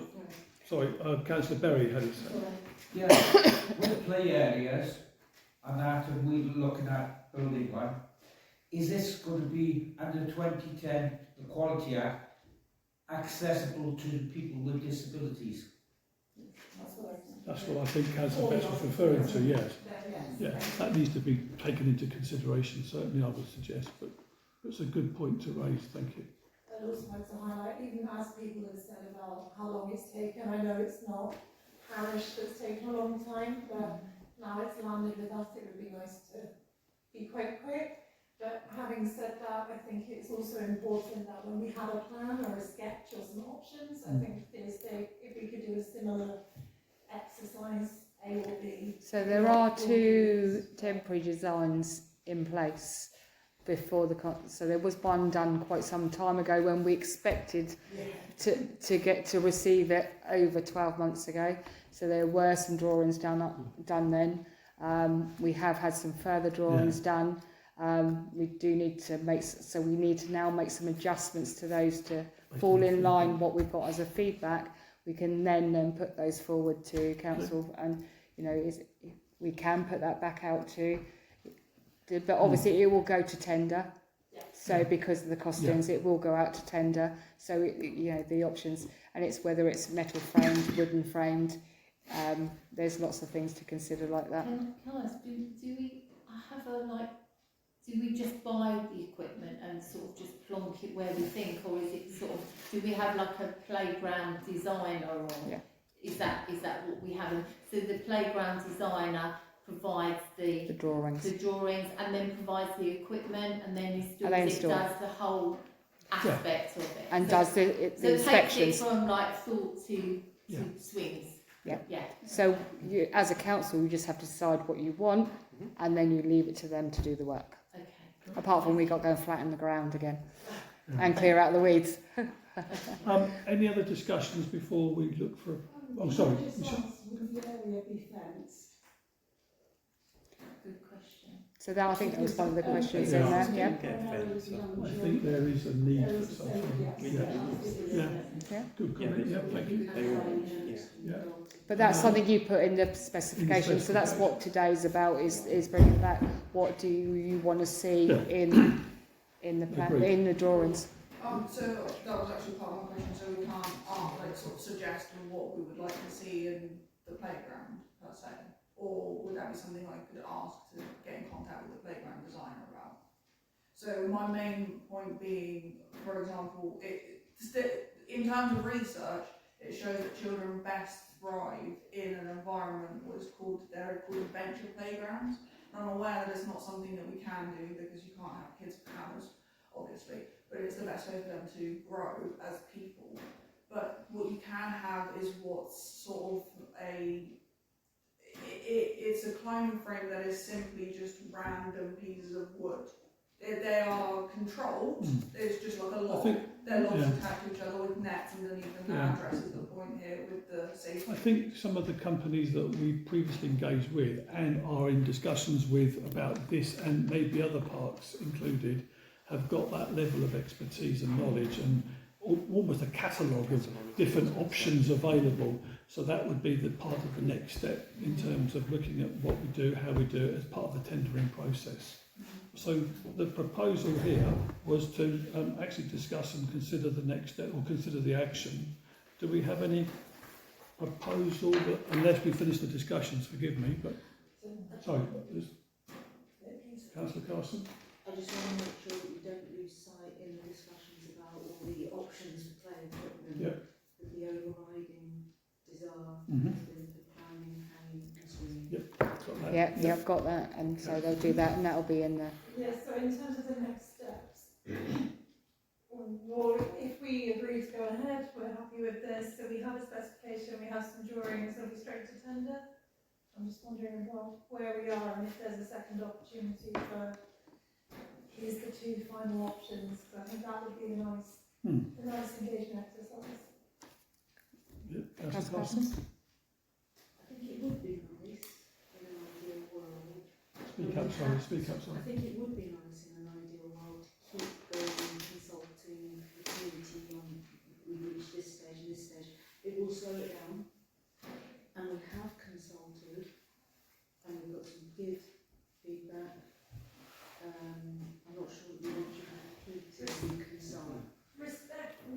I'm not sure that this engagement exercise we've done already has slowed us down very much, because Joe and the team have been incredibly fast at putting it together.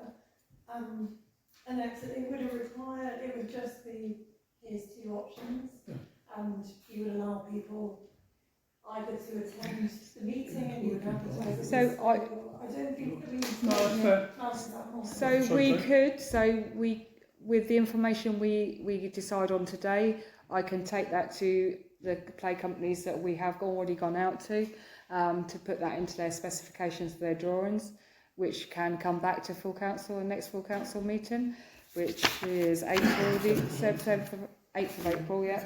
Yeah, so we can bring it back to that, but we can also, if you are happy to do that in the proposal, we can put those specifications out to the community. You know, we can do a similar process to what we've done. It's not a retrieval exercise for insights, even if it's just an engagement. So we've heard you, here's how Yes, you well, incorporate yeah, and this is the designs that we've come up with. I think that's a really good idea, because I think we've consulted. It shows that we've got the data, we've consulted, we've given you A or B, and it's good engagement. I don't see that it's going to massively slow the process down, and I think I think it'll probably take that time to get some of this information together anyway. Best case, we have an overwhelming one. Worst case, But as long as we are ready to go to tender on the 8th of April. Yeah, I mean I think that should be the ideal goal date. Yeah. Yeah. Okay. On that basis, do we? Sorry. Councillor Carson sort of reminded about swings and things, but equally the fence as well. I've got that down there. I've got that down there. No, I've got that down there. Right. Do we have any other discussions, or do we want to get to a proposal Who wants to make sorry? Before we do a proposal, sorry. No, not a proposal. Just one more question. How does it work for the maintenance of the playground afterwards? So that comes down to the council. Like the other but we obviously employ the playground companies for safety. Our proposal, we propose that, sorry, you're going to... I was going to... go ahead. Go ahead. Can we just propose that we ask Joe to investigate the remit of what we want to the companies that we prefer? Based on all the feedback that has been garnered. Thank you, Councillor Vickers. Do we have a seconder for that? Yeah. Okay, all those in favour of that proposal, please? Great, nice piece of work, thank you. Item 21 we've covered. Tommy Sleepout. Item 22, neighbourhood plan. Councillor Ranger to give an update to note. Just a brief update, because most of the updates have been applied to the web page on the neighbourhood plan, and we have a meeting scheduled for a week Monday with the next steering group. 9th of March. 9th of March, week Monday, yeah. Only yesterday we had a meeting with Winchester City Council and we've got introduced to a new lady, Catherine, who works for Adrian Fox. For those of you that don't know Adrian, he's a strategic planning officer, very smart, very knowledgeable. Recommended to speak to Adrian via Jackie Porter, who seems to be busy doing other things at the moment. But Adrian was very useful, very informative, and has given us a steer. And then we are taking that we're taking that information back to the steering group a week Monday. He made it quite clear. I think it was fair, because you were on the call as well, Joe. Feel free. He made it quite clear that he expects nothing to be done urgently in that respect. Although, because there's another plan coming down, another plan. I think we had discussions earlier about the ongoing building requirements that just keep evolving and evolving. So this plan will be something that we'll just keep iterations and iterations of. So it's moving forward. We've had 2 levels of engagement with the consultant, and all the steering group committee have met 3 weeks ago and continue to meet on a regular basis. So and everything is being put up on the Denby Parish website by Lucy. So thank you again, Lucy, for that. So that's all there is to note at the moment. And we need to take back Adrian's feedback to the steering group. Okay? Yeah. Thank you. 23, Southern Water. To note, a public meeting with Southern Water on the 3rd of March. It was originally, when the agenda went out, it's now the 16th of March. 16th of March at 6:30 to 8:30 at the Ashton Park Pavilion, not the Denmead Community Centre. Southern Water apologise, they can't get their execs available, all of them that they want. And we have also invited Environmental Agency and Hampshire County Council. And this, for those of you that are not aware, there was a Southern Water public consultation a few Fridays ago that was hosted by Swella Braverman, and us took the initiative. Councillor Betts was there, Councillor Clay, Councillor Stallard, I can't remember who else. Councillor Berry. Councillor Berry, beg your pardon, Councillor Berry. We took the initiative to hijack the key execs that were there and said, guess what, you're going to do it all again and a bit more, because they weren't really prepared to comment about some of the Denmead specifics. And now they've done their homework, and it'll be interesting to see what they have to say to everybody accordingly. So please put that note in your calendars for the 16th of March. And just to note, I do get a text message nearly every day from Southern Water telling me they're arriving on site at Goodman Fields. Yeah, they did. Yeah, I got a text message they were there this morning. Yeah, it tells me what time they're arriving. They wouldn't let me in the park this morning. So that's the date. It has gone on social media, by the way. It's a new date of the 16th, so it's good. I think it's good. It's a good start. Okay. Parish Office Working Party to discuss and consider actions following the site visit on the 13th of Feb 2026 to discuss and consider action. Parish Office Working Party. Who's going to make a comment on that? Anyone want to kick it off, please? Yeah, everyone, well, hopefully they've all read it. Councillor Harrison, Councillor London, myself, and the head groundsman went on this day to our original. Sorry, I can't hear you. Sorry. Our original reason for going was so that the parish office working party could learn more about the layout of the pavilion. Never had a tour of the whole thing, so we could consider it better. But it was clear very early on during that visit that there were a number of issues, and those are detailed clearly in the report that we produced. I must say that any reference to failures of general maintenance not being conducted over what we could clearly see was considerable length of time, is merely stated to support one of our recommendations regarding future contracts for groundsmen, and not for any other perceived reasons. So we just factually have reported what our observations were. We have made some recommendations regarding the observations of cracks. So there are wide cracks that have, and please council and chip in wherever, clearly were filled, we assume some time ago, because they're overpainted. However, there are numerous unfilled cracks throughout the building that, quite rightly, we are not trained. We don't know if there's movement in that building or not. It was mentioned that wall ties have been used in that building. I do feel, particularly when we're trying to assess whether the pavilion has any suitability being put forward as one of the options for permanent parish officers.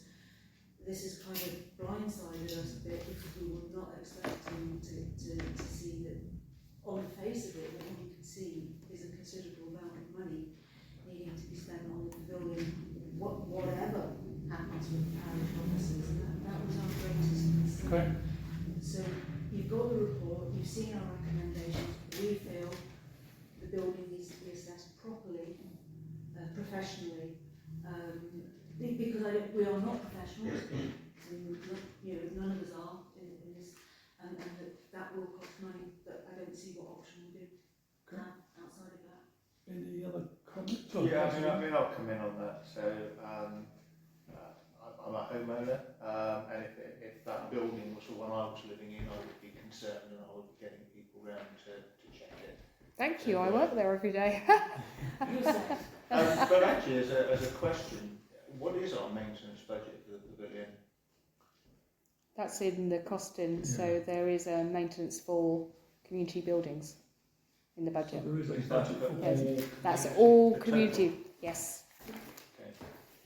So, is that in the budget we looked at today? Yep.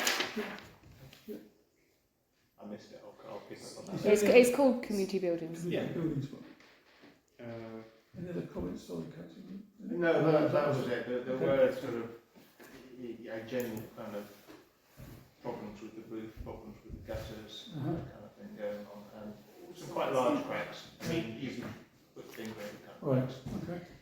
So we made recommendations that we Yep. do a professional survey on it, obtain the estimates for the works as is, regardless of what happens to the building, what is it going to cost to fix as is. Those reports and estimates are shared with the Fresh Working Party because it will potentially affect our work. And that, especially as we are currently trying to employ another groundsman, that in actual fact within those new contracts, not the existing contracts, because I appreciate that's a lot of work to change those, but within any new contract that we offer a groundsman, it does include, we call it basic DIY, but the things like painting the soffits and fascias, because they're rotten, they've not been touched for, what did we reckon? Possibly haven't been touched. Possibly ever. Okay, so are there any other points that either you guys want to raise or anyone else at the council want to raise? You've all had a shot. Councillor Betts. So, reading this, I think it's definitely clear there's been some mistakes done, so thank you for going and having a look and listing and itemising. I think overall I agree with your recommendations, but in light of the comments from a member of the public and the long list of works that seem to have been carried out, I think it's probably worth acknowledging the work has been done, albeit maybe not in all areas. And I think that there probably needs to be some amendments in light of what's been said. Yeah, thank you. Sorry, Councillor Vickers, then Councillor Carson. I'm just really confused, really, about this whole thing, because I think,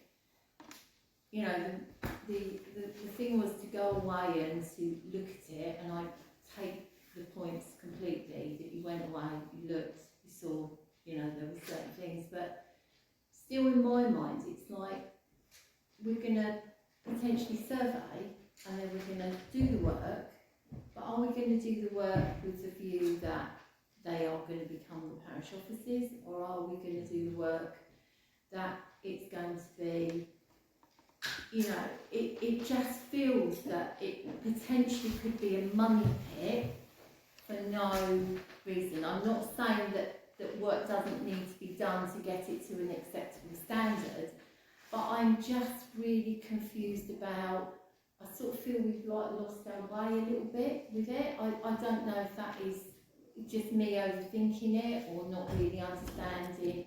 I guess you guys went there and you expected to do something and you had to come away and do something else. I completely get that. But survey, it's like when you buy a house, isn't it? You do a survey and you think, you've only got to have, I don't know, new windows, and then the surveyor comes back with 293 things that you've got to have done. And that's my worry. It is my worry. Okay, thank you. Councillor Carson. The thing is, as I said, this blindsided us. I can see that, we yeah, went completely. Okay, so just just to answer Councillor Betts, we have delivered a factual report. That's quite simply our observations. I don't really think we need to add or change anything to that. If a member of the public was offended, I have explained that the recommendations were linked to the comments made. Okay. Councillor Vickers, it's an issue because we cannot ignore the state of the pavilion. So something has to happen.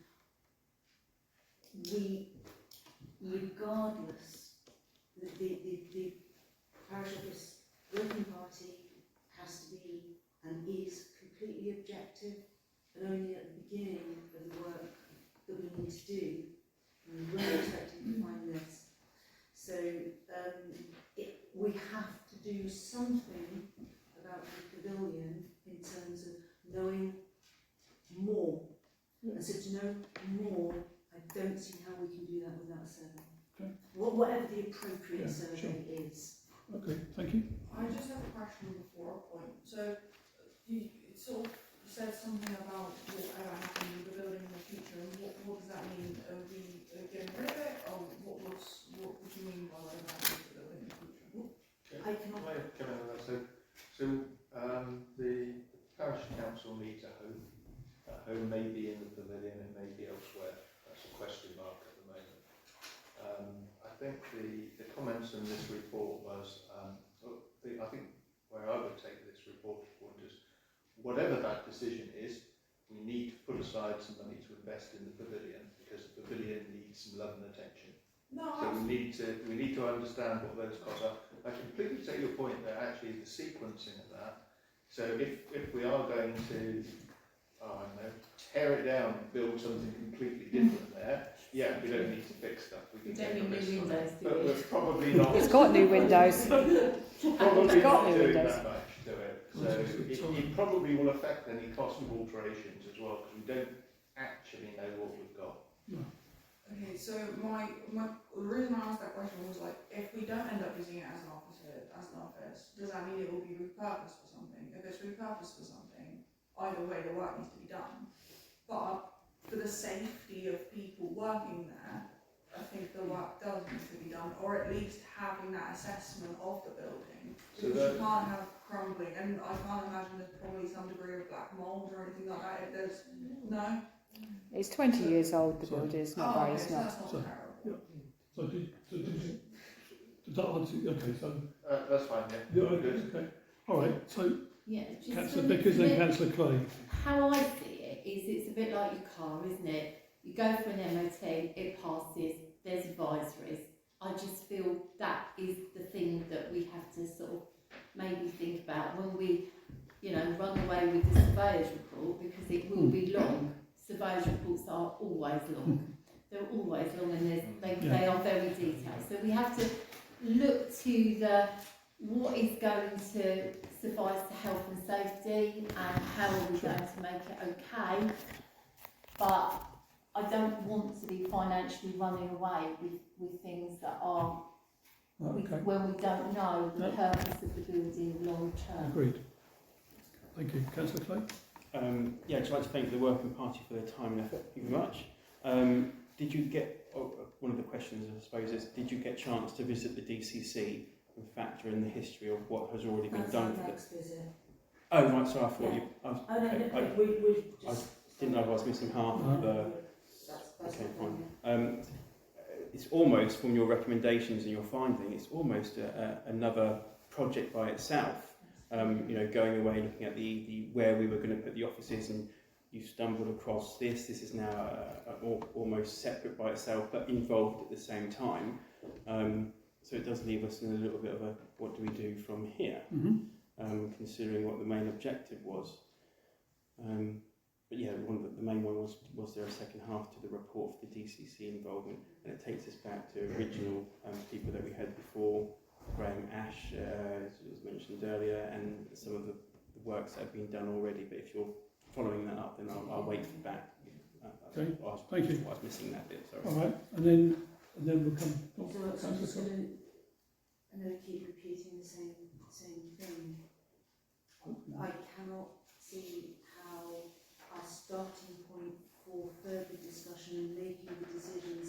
see in our recommendations, or in our recommendations, we do talk about prioritising any recommendations. I don't see that we can move forward one step without professional advice, because we may have structural movement towards the rear of the building. Yeah, no, okay, that's good. That's good. I So do we? Yeah, but I just know that surveyors will give a whole. So I'm just conscious we're getting towards the hour, right? So do we have a proposal on what we do next with this? Do we? Is there anyone want to make a proposal, or in terms of one of the recommendations, all of the recommendations? Sorry, Councillor Carson. I think the proposal that I would want would be basically what those recommendations are, including the aspect of future groundsmen actually being contractually. I have no applicants that would qualify for that at the moment.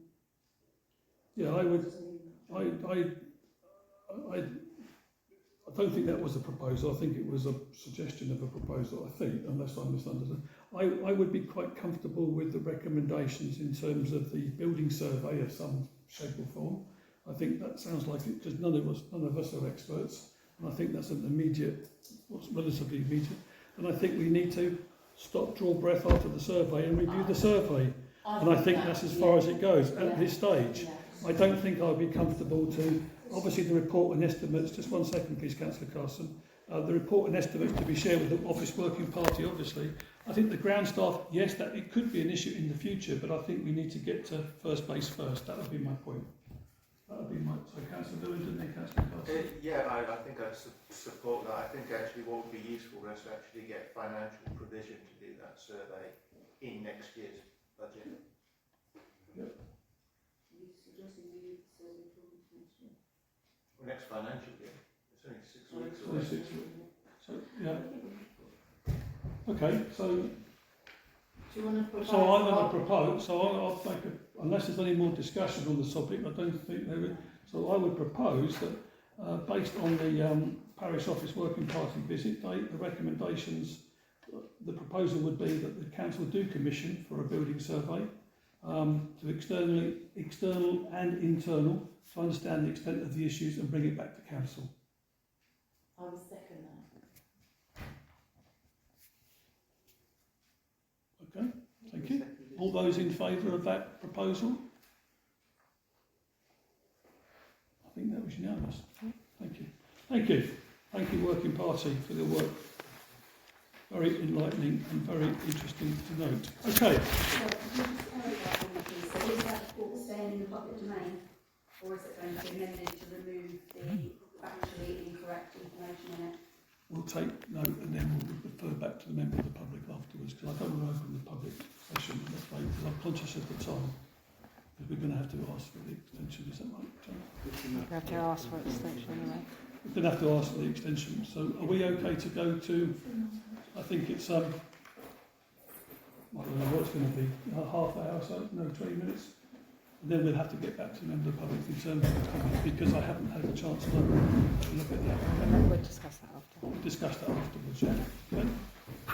Thank you. So we're going to go a little bit longer. Okay. Right. So you do stop. You take a vote on the standard. So that's what. Can we vote, please, that we're going to extend the time for a 15, 20 minutes or whatever it's going to take to finish the agenda. Is that okay? Yep. Yeah. 10:30, maximum, right? Yeah, I know. Traitors is finished, right? No. Okay, all those in favour? Yeah, okay. Good. Thank you. We've made a lot of progress tonight, so thank you. Okay, that was the parish office working party. Item 25 is the 5 councillor motion to receive a 5 councillor motion to rediscuss the Denby Citizens of the Year 072/26C to discuss and determine action. Councillor Carson. Thank you, Chair. So we have agreed the Denby Citizen of the Year award. If you recall, the previous resolution had been that the council would, in this first year, decide who received that award at the annual parish assembly. At the last meeting, it was actually decided that we would prefer to go to the community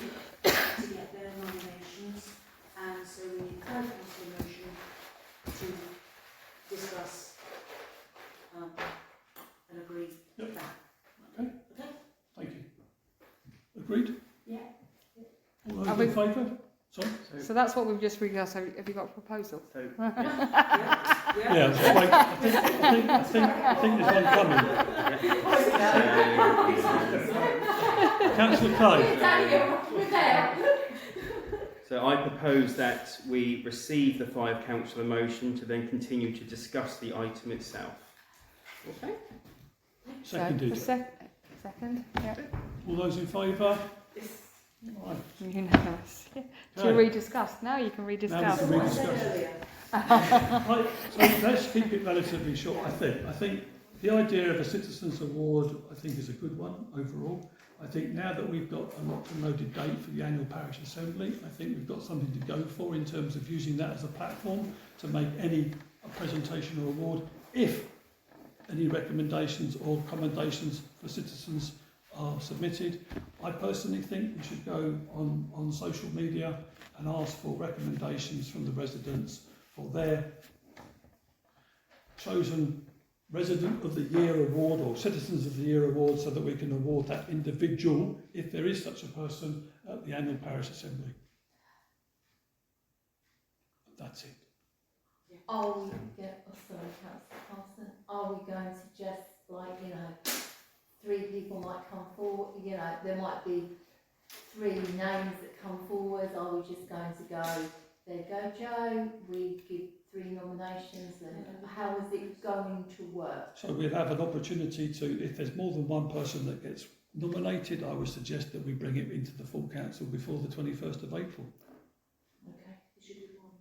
If there's more than one person being recommended, 2, 3, 28, then that list of people will get reviewed at the full council session. Or do we go for nominations and then put a vote? That's the other option. I think that's Goes back to the community. These are your nominations. Could you vote? We have got to be sharp. The community that choose. That's what I'm saying. That's what I'm saying. So if it's them choose, they've got to go back to. I'm happy with the idea of the community choosing. It is very quick and easy to do a Facebook. There's more now. Very quick and easy, but we'd have to have agreement that it's But on not- top. But not everybody has Facebook. No, So just want to put that out there, as we well know. They could also vote at our meeting and then we'll quickly add it up if they come on the... On the 8th of April. I think if we're going for the parish assembly, I think we've got to do something fairly speedy. Yeah. Unless you're doing Yeah, raving in your and part. the only meeting we'll have is the 8th of April Yeah. prior to the annual parish assembly. So yeah. can we have? Yeah. Sorry, this is. I was just going to ask if it's possible, because obviously we're assuming with the polls, we're assuming that loads of people are going to vote, but if there's only a few people that submit or people that come forward, can we just have like a little blurb of why that person's nominated, and then if it comes to it, we can look at it and judge why if that's any good. Yeah, I think for the nomination it should include a rationale. Yeah, I think like Some this person qualifications, was of this yeah. reason, and then we can read through it, and that's right. Yeah, vote for me because. Yeah. Okay. So. I could write a pretty good essay. I think you'll find very quickly that from Facebook you will get some certain people that will be front runners in it. Yeah. On Domain Community, it's very Yeah, active, agreed. isn't it? It's very clear Yeah. that there will Okay, be so some front runners. where? So the discuss and determine action in terms of we're going to put it out to the public and then ask for their input, and then how does that get worded, etc., etc. So I like the idea of the public choosing the individual or individuals, because it could be a family, I guess, or a team, I don't know. But we need. Sorry, Councillor Carson. Can I draft the post and Draft the post and send. run it over you? So we're going to go out to the community to announce the award Mhm. and ask for nominations, Mhm. which we will then come back and ask for a vote. For a vote. Yes. From, and if you put a date of the nominations by, Yeah. because obviously then. Good. Councillor Millington and then Councillor Betts. Sorry, just a clarification, because I wasn't here when this was debated originally. But is that going to include a description of what on earth we mean by Citizen of the Year? That's why I think there was some clarification that Councillor Betts was referring to. So, what is, just because you've got, Outstanding contribution to... yeah, what have you done with why, yeah. So there's the gonna have to be rationale some thing. level of qualification, yeah. The rationale by why. Yeah, it will the be. rationale, okay. Councillor Betts? I was going to say, if we agree or is there a prize? As apart from just... No, no, and yes is the answer. Okay. Okay. Really question, and we do need either a little medal or something that they keep that you've got to pay for on your chance. Yeah. We could perhaps discuss that at the next one. Agreed. We've got time for that one. Yeah. Okay. So the proposal was that I think Councillor Carson was going to draft a social media post, share that with Clark, and then And we'll get it on get it out get it as on soon as Facebook. possible onto social media. Maybe we could put it in some posts, put it in the community boards and some notice boards as well. Absolutely. Yeah. Great. And then they can just email the parish So clerk that- or contact the parish That's a very office. big proposal now, but yeah, But- you're right. But thinking about what Councillor Bett said, it's Yes. Agreed. Have we put it in a proposal or somebody put it in? So the proposal is there's a draft social media post being built by Councillor Carson and shared with Clark and Chair. That's the proposal. You seconding that? Yeah, I'm voting. Right, you're voting as well. All those in favour? Right, that's a unanimous. Thank you, Councillor Carson. Okay. 26, confidential report to pass a resolution in accordance with the Public Bodies Admission to Meetings Act 1960 to exclude the public and press for discussion of a confidential report relating to the following. 1, Parish Office Working Party.